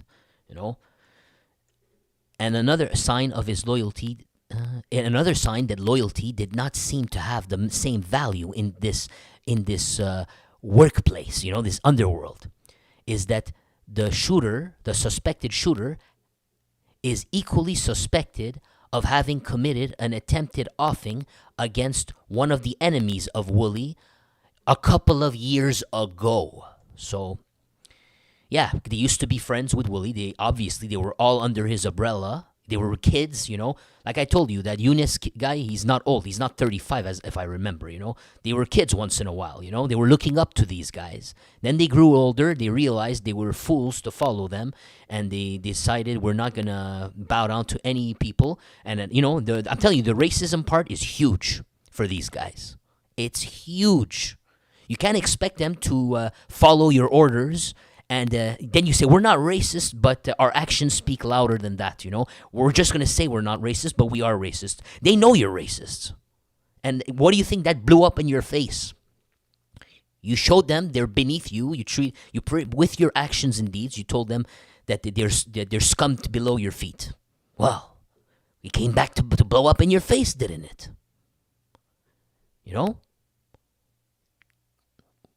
I know, it's hard to swallow this. But if you're on the other side, but you created these monsters yourselves. And taxing people, telling them they're going to die if they don't. And then eventually, guess what? You got this situation all across Quebec now. Let's keep going. Of course, it's just my opinion. Just for disclaimer. All right, so here's a picture of Gregory Woolley giving out orders to this man here who killed plenty of people for him. And then he turned informant once he got caught. He thought that he will always get away with it. Always get away with it. He could take unlimited contracts. Here's an advice for people like this. Change your thinking. Number one, you shouldn't be killing people. Forget that, But if you do it, think about it like this. You only have 5 fingers on your hands. If I cut one finger at a time, you'll appreciate the remainder of them, no? Because you only have 2 left now. You have 1 left. Well, killing people is sort of like this. You can't kill unlimited numbers of people, you dumbass. You got to think, if you do it, don't do it. But you have to think about it like, I only get a couple of punches and that's it. Because then when you have too many anyways, these guys are so afraid they will off you. And now you're so afraid they will off you that you're going to become an informant. So why give 10 contracts to the same guys? You guys don't think ahead. It seems like. But anyhow, that's exactly what happened. He gave him too many contracts. They went over his head. And then he went to a club and he got in an argument with another dude. And he thought he could shoot the guy in the club. What a dummy. And then, he got caught and he started singing. And then the rest is history. So that's one other reason potentially why Gregory Woolley could have been killed. Because it's people under him that are singing. He didn't sing, but people under him screwed up the whole thing. The guy here screwed up the whole thing. Well, who vouched for this guy the whole time? Well, you could hold him responsible if you want. Maybe those people were angry and they wanted to off him. There's so many reasons for Gregory Woolley to get off, honestly, unfortunately, or fortunately, whatever you want to look at it. Let's keep going. There's way too many. Plus, all the people Gregory Woolley had offed himself. Maybe one of them wanted revenge. That's a low likelihood because that was decades ago. Nothing ever happened for decades. But you never know. But like as I said, there's too many reasons. But now you're seeing one reason after the other piling up. Even Gregory Woolley didn't realize this. After offing all those people, you're still walking around the city like you're the Teflon Don. It's incredibly stupid. Well, there you go. It was so stupid. They even got you in front of your wife and kids.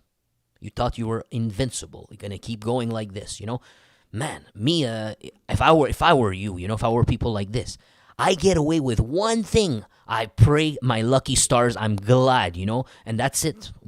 I'm not playing with fire again, These guys keep playing with fire and over and over and over and over, and they think that it'll never bite, You cannot win this. Playing fire over and over again. It's impossible, You got to be so lucky. It's a rare. It's like no, you all get arrested eventually in your career, So the guy on the left thought he would never get arrested. He thought he'd never get arrested. That's why he's singing. No, you got to put in your head. I'm doing this. I'm gonna get arrested. I'm gonna do tons of time. If you want to do this, tell yourself that. Yes, I'm gonna do tons of time. For sure, and I'll be happy to. You got to literally tell yourself this. Now, if your people in your crew are not talking like this, you should be worried, man. You should be freaking worried. If they say, I'm never getting caught, oh boy, you should be scared out of your mind. My opinion. Let's see, what else do we got here?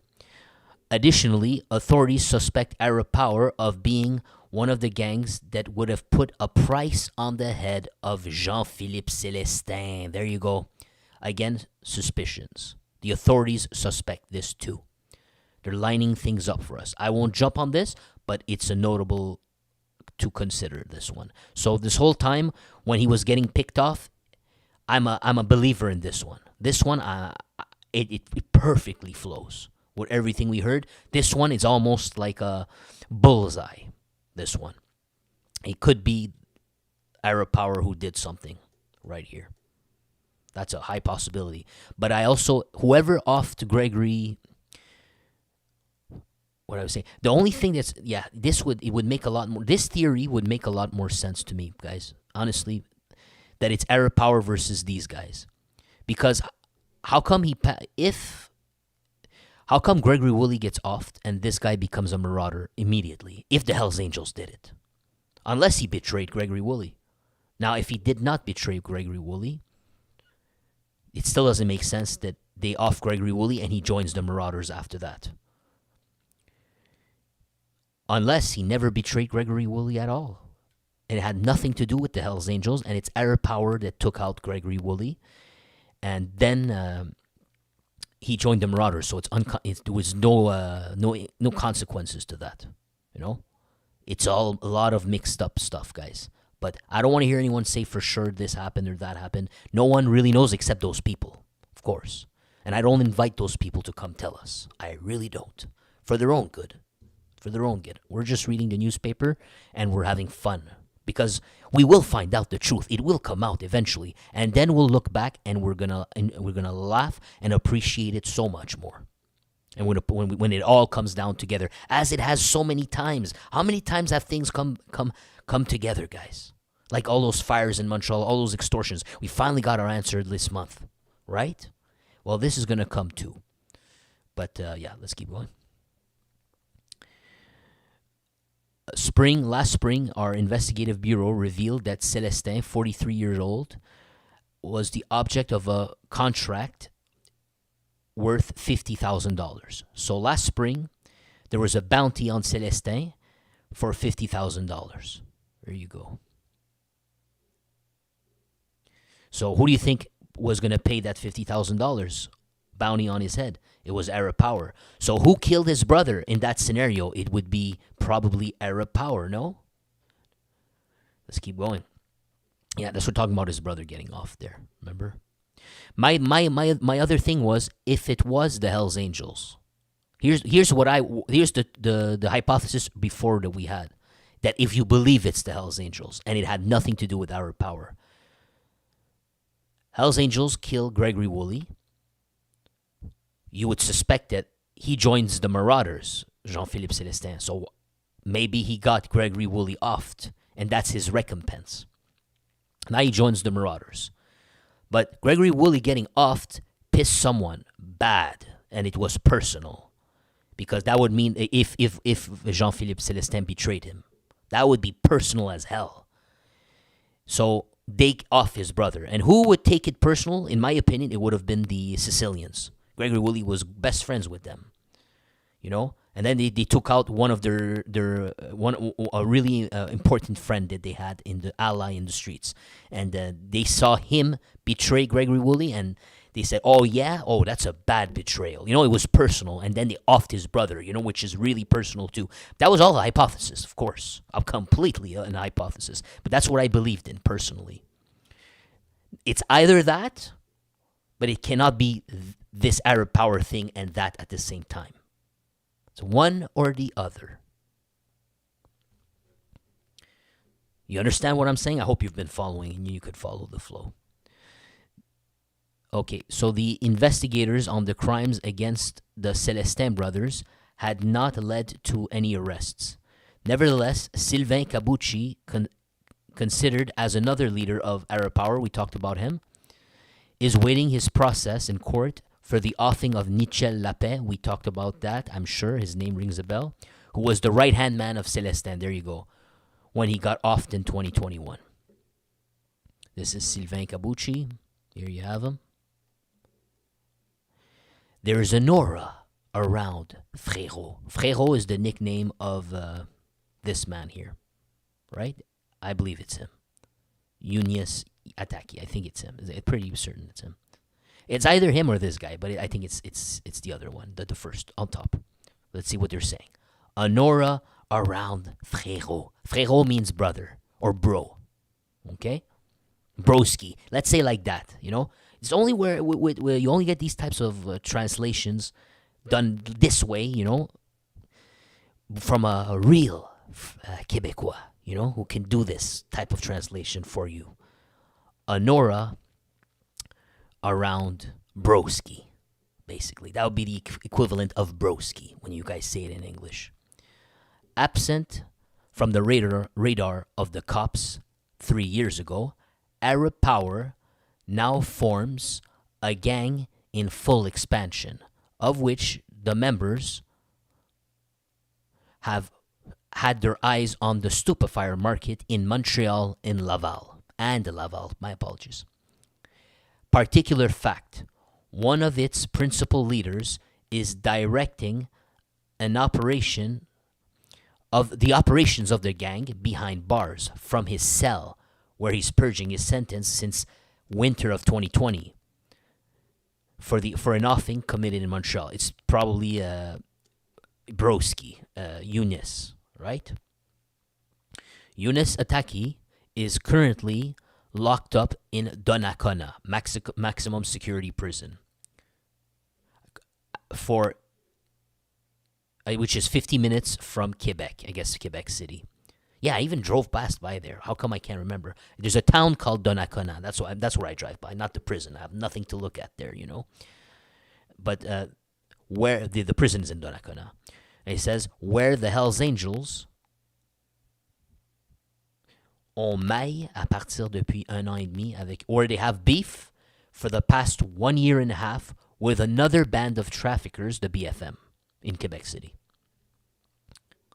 Now, despite the maximum security of this federal establishment, Frérot, Broski, would have no problems at all having a cell phone under his hands for him to conduct his illicit work business. Here we have a quote. I'll translate.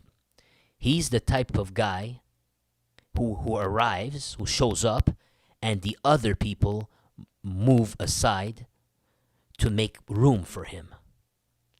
He has like an aura around him in the criminal world, explained a source to our investigative bureau, Journal de Montréal, Félix Séguin, Éric Thibault, who describes the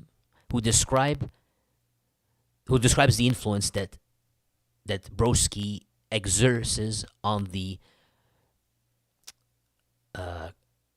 in the prison. There you go, in the prison. Okay? And here's a better picture of Younes Attaki, or nickname Broski, Frérot, after his arrest. But this is old. This was 2016, right? 8 years ago, soon to be 9. Our source to this newspaper describes the 35-year-old gangster. My apologies, he's not 25, he's 35. It's Kabushi that was 25. I said 25 earlier. Confused them both. Our sources describe the 35-year-old gangster as a bandit, an old school bandit. He's a guy who does his little business. Well, it's an expression. I don't remember what this expression means. He minds his own business, or he does his own thing. I'm not too certain. Yeah, that's what it means, because the next sentence is, he's very discreet. He doesn't ask anything, and he almost never talks. He doesn't look for confrontation. His band would have also done the extortion. His band would have also done extortions, one of his specialties, where they go to multiple restaurants. Remember in the downtown, we covered that extensively, recent videos, remember? And the bar owners, some's going to multiple $100,000s in order to guarantee the security of the establishments. And we saw the footage. I can't show you this. It gets me dinged, you know? Now, for decades, we attributed this illegal activity of extorting these stores and shops to the Italian mafia, and they baptized this pizzo, you know? In 2016, August 2016, now remember we just read he's been incarcerated since 2016, right? So just keep that in mind. Now we're going back to 2018 of August. Attaki, who used to live in Dollars des Ormeaux, West Island, as I told you, right? I told you guys he used to be a good kid, apparently, according to a cousin of mine. He had he had a criminal, in 2016, when he lived in West Island, he already had a criminal record by then for robbery, or is it theft? I'm not sure, and extortion. And he had chosen the wrong moment to attack another trafficker, whose name was Joseph Sarikakis. So the Kakis means he's a Greek. Joseph Kakis. He attacked another trafficker, a Joseph Sarikakis, probably a Greek, who had just been accused of armed aggression or assault, I guess. Armed assault, something like that, against an Arab man. So it looks like that Greek would have targeted an Arab man, and maybe Attaki came to his help. Something like that. Let's see. You gave us details. We're learning about him. At 11:27 in the a.m., a police of the SPVM sitting inside of a vehicle, a blended vehicle, I guess. You know, they have those. I'm trying to understand what he's saying. I'm not 100%. I think they're talking about they were using like an undercover car type that's not easily noticed. I think that's what they're saying. At 11:27 on August 18th, 2016, the police of the Montreal police were sitting inside of a discreet vehicle, shall we say. And they were following somebody in Antique Cartierville. Now, You note the neighborhood. I told you guys there's multiple fires going on there every month. Me and you are covering in. That's the number one neighborhood these things are happening. Never had we received any article that linked it to Arab Power. Not even once. But you had heard it first from me. I suspect that they have their tentacles in that neighborhood because being from Montreal myself, I have lived there, I know there's one of the largest concentration, if not the largest concentration of Lebanese Arabic people living over there. It's a great neighborhood, by the way. I love it over there. And so I would have been surprised that they don't have power and influence there. Now, that was just my suspicion. But for sure there's gangs there. And, they're going to be linked to Arab Power. Now, I'm seeing the name Anse-Cartierville. Arab Power, 1127, August 18th. They're following a vehicle in Anse-Cartierville. When the cops saw a man wearing a vest, a construction vest, and a hat, shoot multiple times in direction of a victim that was on board of a Mazda 3 vehicle en rue Maurice Lebel. Now, we read together that, I think we read this one, that it had some, I remember reading that, was it Younes? He had done a hit, but then he drove to the, he was wearing a construction vest. They had seen him do it, kill somebody. Then he drove the car very far away from that neighborhood. It wasn't in that neighborhood. This neighborhood, he drove another. He drove south of Montreal, maybe in the old port, maybe, and he threw the gun. He threw the gun in the waters. I think that's what happened. So he drove pretty far, but the cops had followed him the entire way. So I think this was the story. Let's keep going. And that's why he got arrested for, right? It makes sense. Everything lines up with my memory and the facts here. Let's keep going. Ataki had been apprehended an hour later. But during the interval of that hour, the officers had followed him and did observe him changing the license plate of his Hyundai Accent car, black Hyundai Accent. They also saw him enter inside of an apartment in Boulevard Pierrefonds, that's in the West Island, and discuss with another gangster well known by the forces of order. Now, that other gangster will probably be Marquez Villemé, because I remember they were following him and that black dude, and they had a picture of Younes, and you see it on one of my thumbnails of my videos. Younes is shirtless, right? Oh, there you go, Marquez Villemé, right here, who's considered as a chief of gangs of the blues in the West Island, right? See, they're all from West Island, all these guys, friends from the same neighborhood. There you go. Now, 3 years later, Villemé, his nickname, Big M, is himself arrested for murder. In his case, the victim was a full-patch Hells Angels in Ontario, Michael de Baitua Schulde.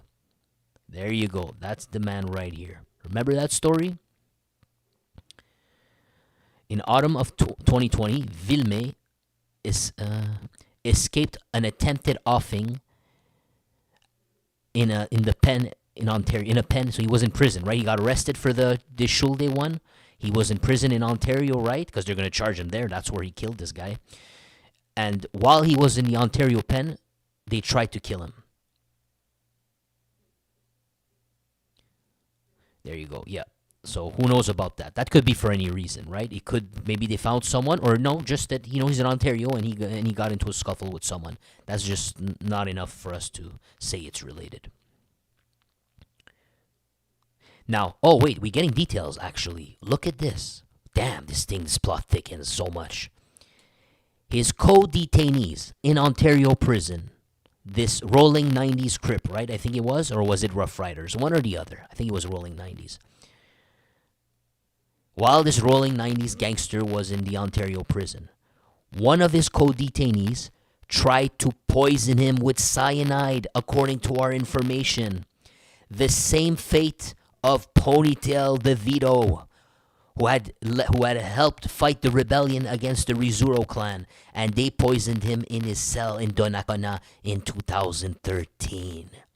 Crazy, man. But Villemé did not ingest the poison, who was seized by personnel, by the prison personnel, the employees. So I don't know, they got their hands on it. Someone notified the prison. Wow, he got saved by the bell, huh? They tried to cyanide him. Absolutely crazy. Now the next part says, by the way, you enjoying this information, this translation I'm bringing to you, connecting things together, being a local, giving you extra details, bringing in the lore, hit the like button, subscribe, or even become a member.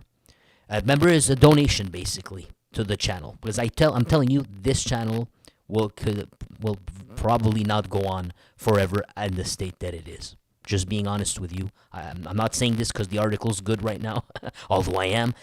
I've already declared this earlier. If you check my posts. Cannot go on like this for me. I'm going to have to end this sooner or later someday. Unless I get enough support here. So hit the like button. If you can't be a member, at least hit the like button here. In all my videos, because I'm shadow banned by the algorithm. So my efforts are a waste of time, basically. Either that, or join, become a member, and I'm telling you, you've been warned, you know? And because a guy can't get spit on the face by YouTube like this for a while. It has nothing to do with you, but it's the scenario. Let's keep going. No successor. Since the offing of Gregory Woolley, nobody in the high spheres of organized crime seemed to be taking the role of arbiter, or mediator anymore. Let's see if we can skip this, because we know already, right? We read this part. Now look at this. In fact, months before his death, Gregory Woolley had expressed himself to a friend his will to abandon this responsibility. He got tired of this. In fact, we know that Gregory Woolley's wife even said they had discussions of fleeing. Gregory was tired, and his wife had the kids, and she was egging him to drop all of this, and then, of course, drop all this and leave the city, right? Well, it was too late. They got him first, if that's true. I believe the wife, but I don't know if I believe Woolley. Sometimes you tell your wife what she wants to hear, right? You know what I'm saying? But it would make sense, but allegedly now we're learning another confirmation. Maybe they took it from the wife, that he wanted to leave. He wanted to abandon. But here they're saying, and there's an additional thing here, though. She didn't say this. He wanted to, maybe they're reaching, but they're saying clearly that he wanted to abandon this responsibility, the responsibility of being a mediator. This type of role had been for a long time abandoned, not by choice, but by circumstances, abandoned by none other than Godfather Vito Rizzuto before he was first extradited to the United States, and then when he arrived and he died, was it from cancer? 2013. In fact, when he got that RICO charge and they sent him, was it RICO? Well, whatever it was, they sent him for, no, it was an offing, right? I don't know how it works, but they brought him to Colorado. Right before he boarded that plane, in his last moments, he told the investigators, he said, there's a threat in the city that's looming. The street gangs. And it's about to explode. All because I was holding this sinking ship together. Without me, this city will go up in flames, basically. And they told him, not in words, but they told him, get on the freaking plane, man. And now look, it's been pure mayhem and havoc since he died. I'm not being dramatic. It's truth. It's the truth. It's been pure havoc, mayhem since he died. Crazy, huh? How prophetic those words were. And then Gregory Woolley sort of occupied this role. Not sort of, he did occupy this role, but he was no peacemaker. You had to join or you were going to die, though. You know? So let's keep going now. Oh, that's it. Vito Rizzuto had settled the question with a phone call, or he would settle the question with a phone call.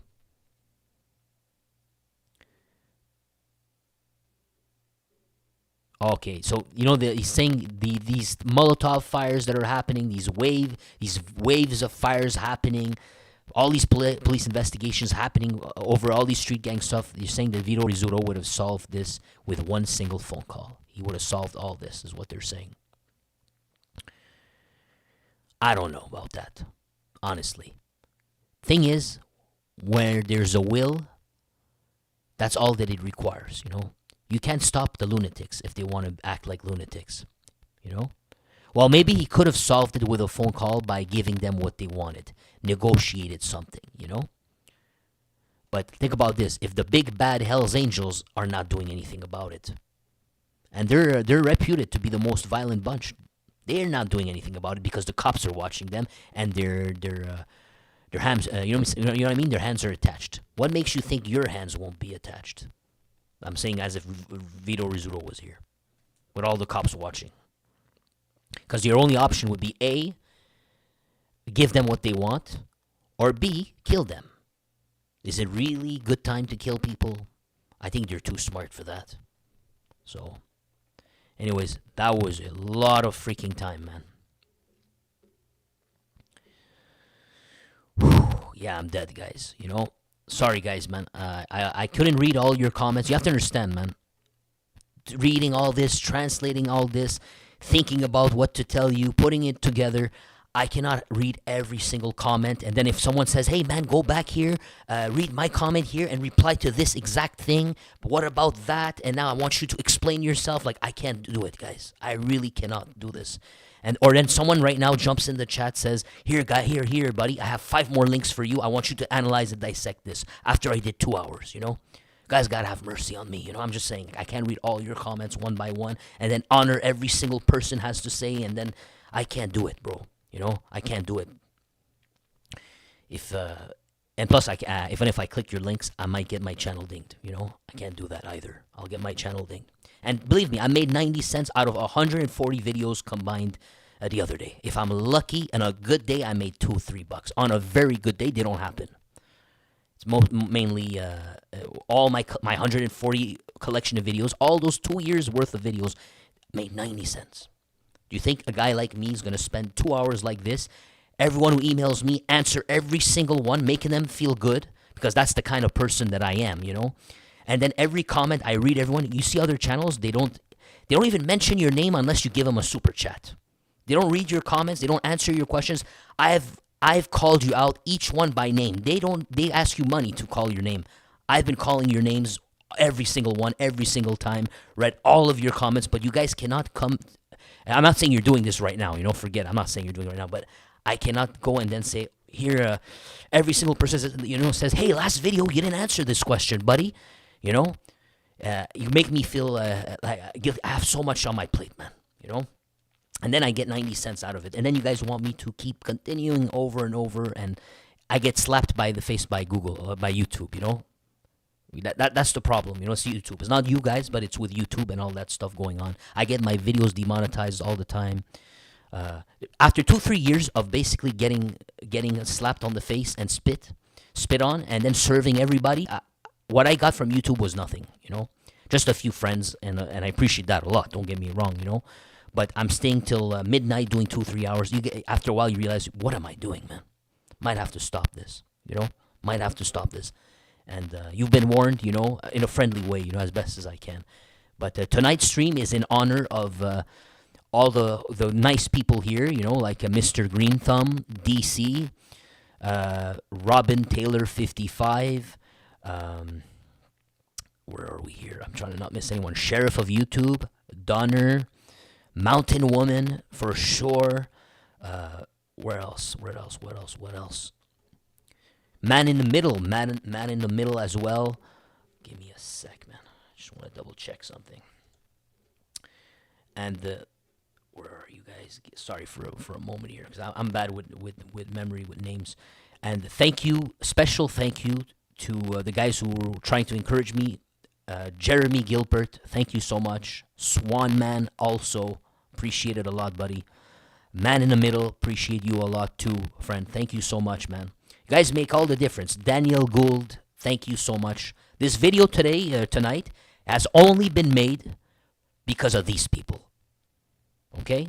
There's a Mountain Woman, Marcel Mathers, thank you.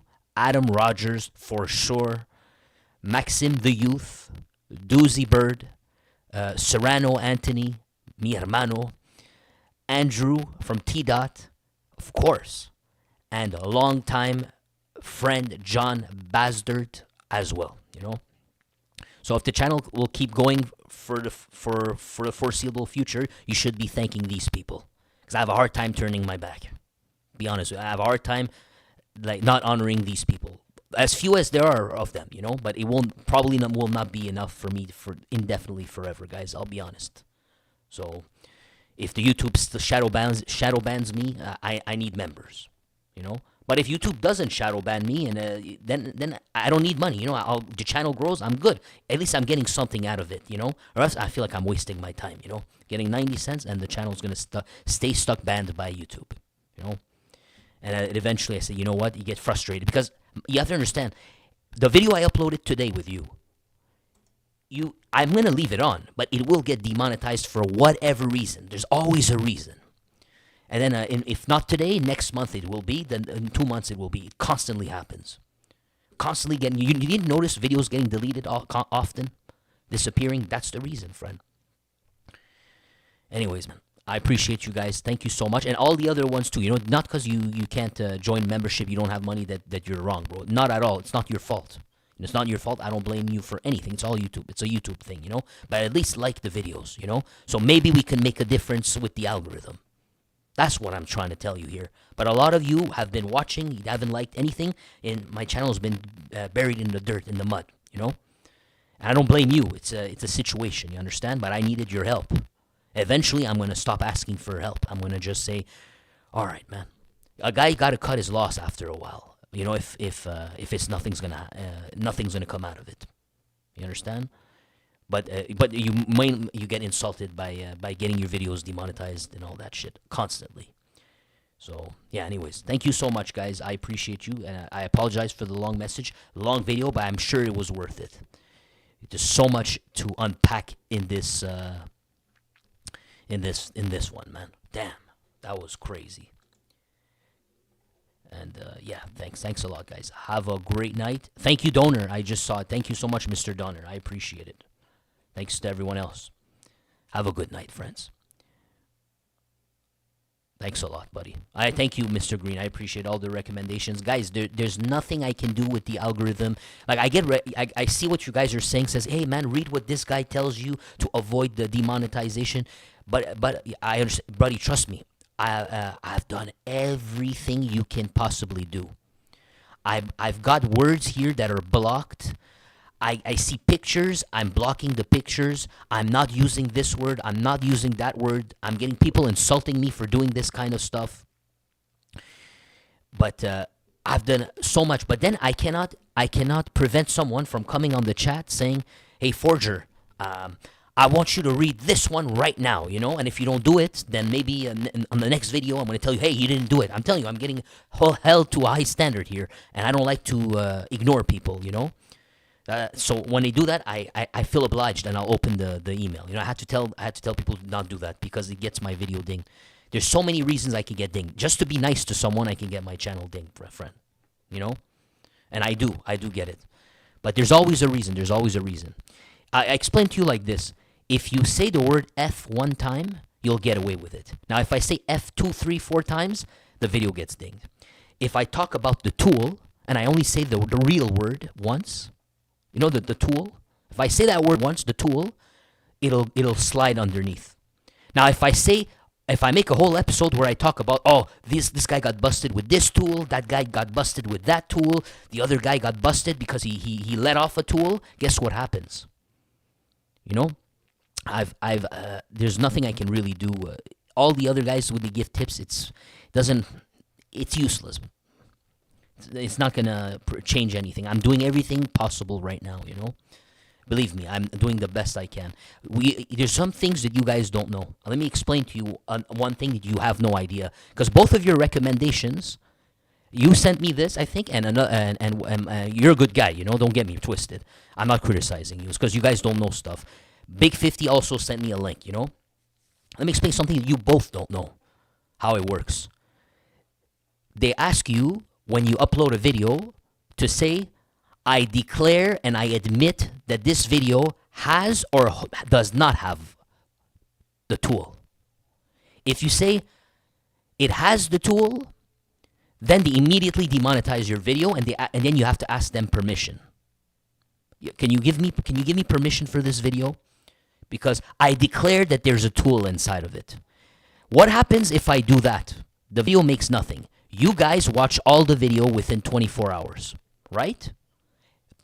All the views come within 24 hours. They take 4 or 5 days sometimes, a week sometimes.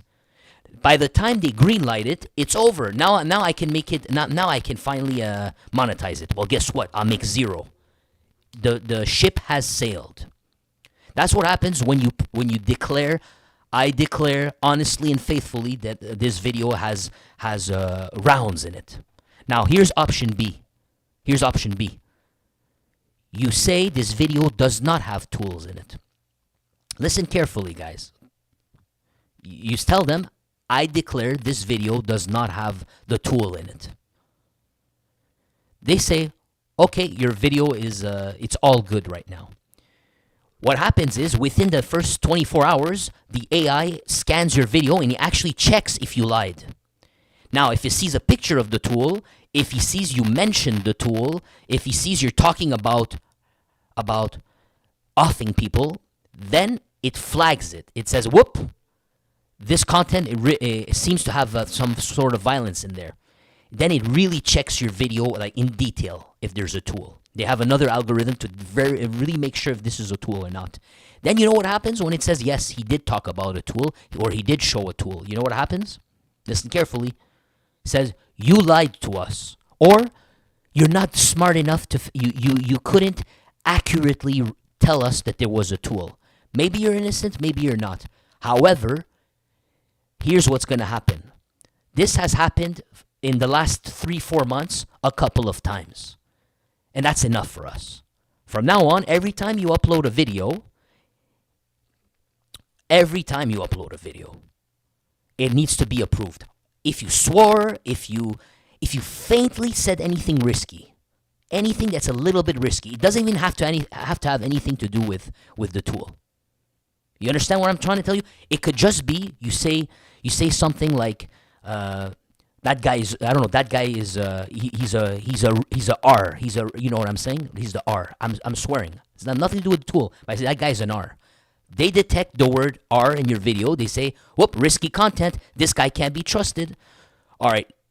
Immediately, your video is demonetized. Now you have to ask them permission to review your video. That can take a week again. First 24 hours, the views the ship has sailed. Everyone watched the video. That's it. You're gone. Now, every time you upload a video, that's automatically going to happen. That's an automatic thing. Why do you think why I'm telling you this, friend? This has happened to me. This has happened to me multiple times. It's happened to me multiple times where anything I upload is immediately demonetized. What did I do? I let you guys watch it, and I got screwed. Did you notice that sometimes the video comes out, I put it as a member? You notice that. It's because that video got demonetized. So now I let the guys who paid the membership, I don't want to screw them over. They're paying something, they're getting absolutely nothing for it. So I let them watch it while the YouTube checks. The problem is, right now I'm out of their red list. I managed, after months, after almost a year, I managed to get myself out of their excuse my language, this might get me in trouble, their shit list. I finally got out of it. But if I make any more mistakes, I will go back there quick. Now, I already made a mistake. I already have 2 mistakes counting against me already. Maybe it happens one more time in this video. After that, they say, you need to get all your videos manually checked now. You get it? This is how it works. So that website you guys are sending me saying, hey man, this is how you avoid demonetization, that's like baby stuff. That's the baby stuff, you know. Trust me, I've been through all that stuff before. Everything, I've done the maximum here, and I'm borderline on ridiculous.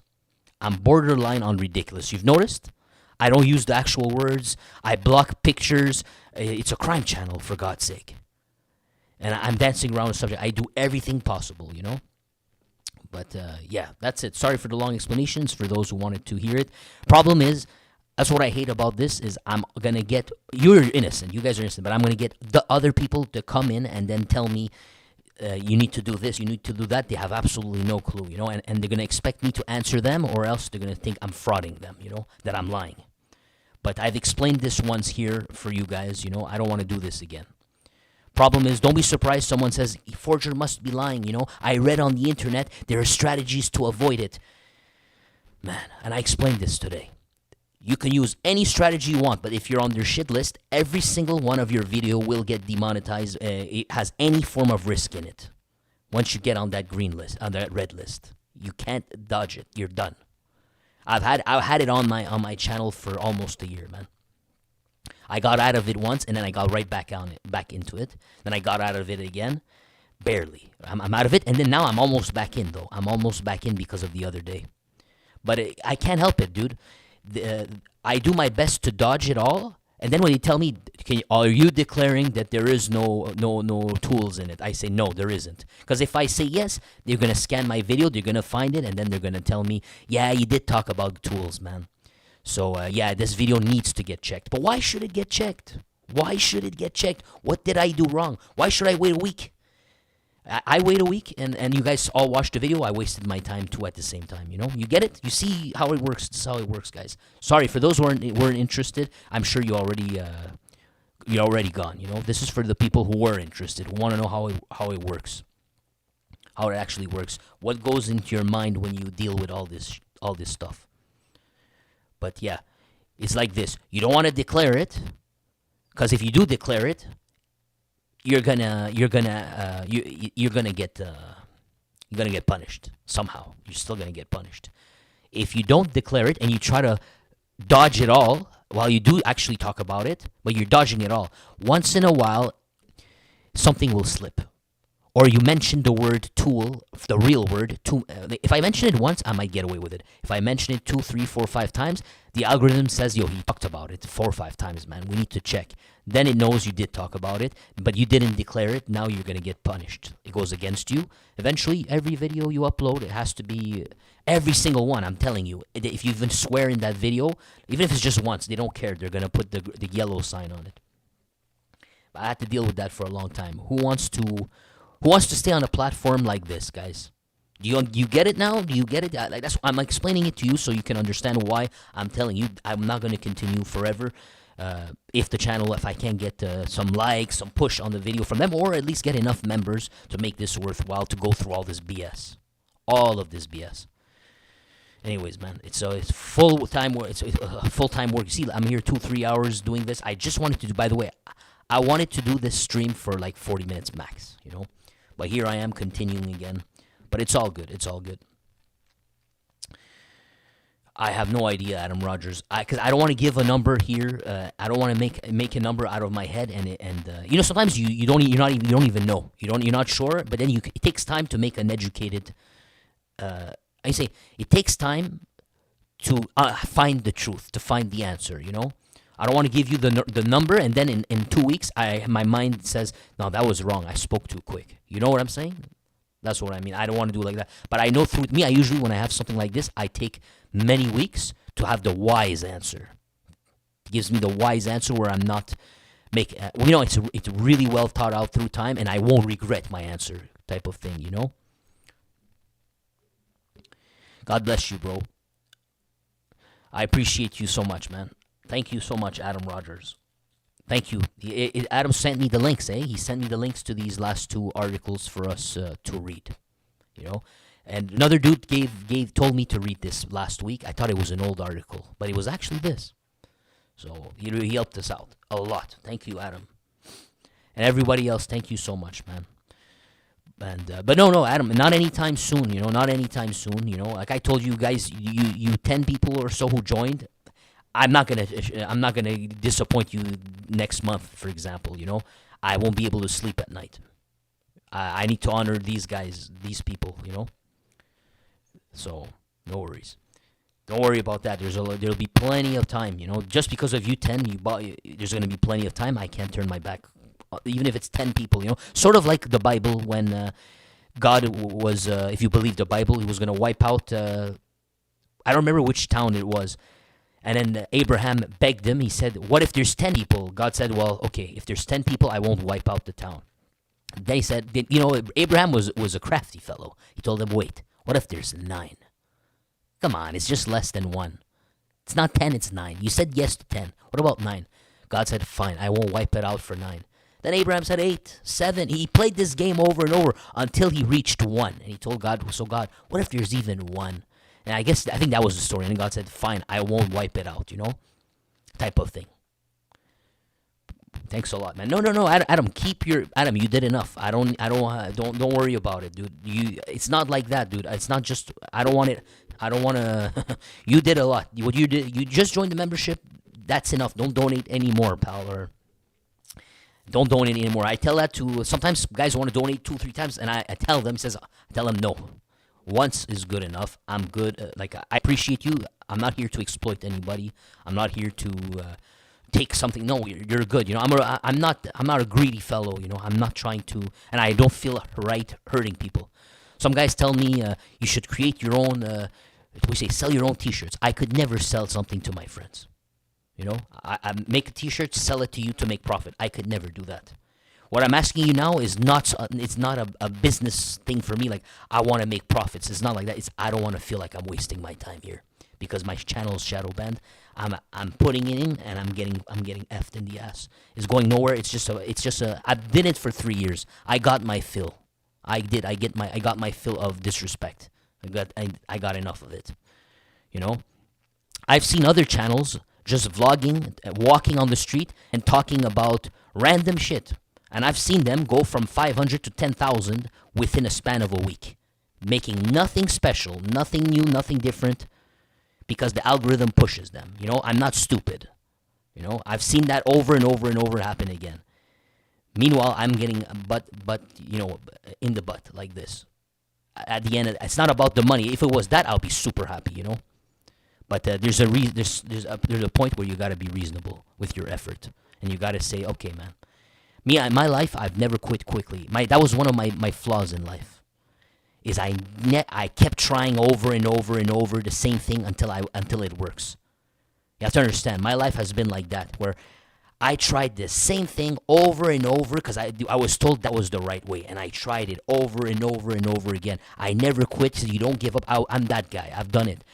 I learned a lesson in life. Sometimes you have to, for your own good, you have to know when to call it quits. I'm the guy who needs to learn that lesson. It's really personal for me. And here I am, But not anytime soon, of course. Guys, don't worry. God bless, guys. And I appreciate it, Adam. Don't worry about it, man. I thank you, but no, keep your money. Donate it to the poor, bro. I'm poor, but donate to homeless. There you go, better like that. Donate it to the homeless. Help people. Help someone else. That will make me happy. That will make me the happiest, Adam Rogers. Help somebody else. Now, here I am. I needed help, But I don't need, how you say, you helped me already, That's good enough, But help other people that really, truly need it. Homeless people. They need it more than me. And DC keeps making these hilarious comments, man. Absolutely hilarious, man. I love your comments, man. Blue-haired lesbians run boob tube. Is there anything wrong with... There's nothing wrong with the lesbians. DC, I agree with you. That there's nothing wrong with lesbians. In fact, I consider myself a lesbian. I only like women. So I'll only date women. I'm a lesbian too, but... So I support the cause. Just as long as they don't walk naked with the guys naked in the middle of downtown for their parade. That's the only thing that I think they take it too far, man.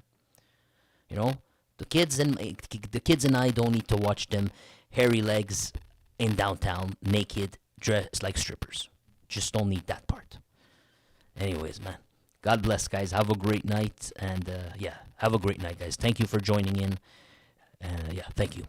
Thank you for your patience too. Thank you for hearing me out. You know, and I'll try not to have that conversation to talk about that again. That was it. Thank you. Great night, people. We're all lesbians, DC. Exactly. Leave a comment if you're a lesbian too. In the comment section of the video, let us know if you're a lesbian too.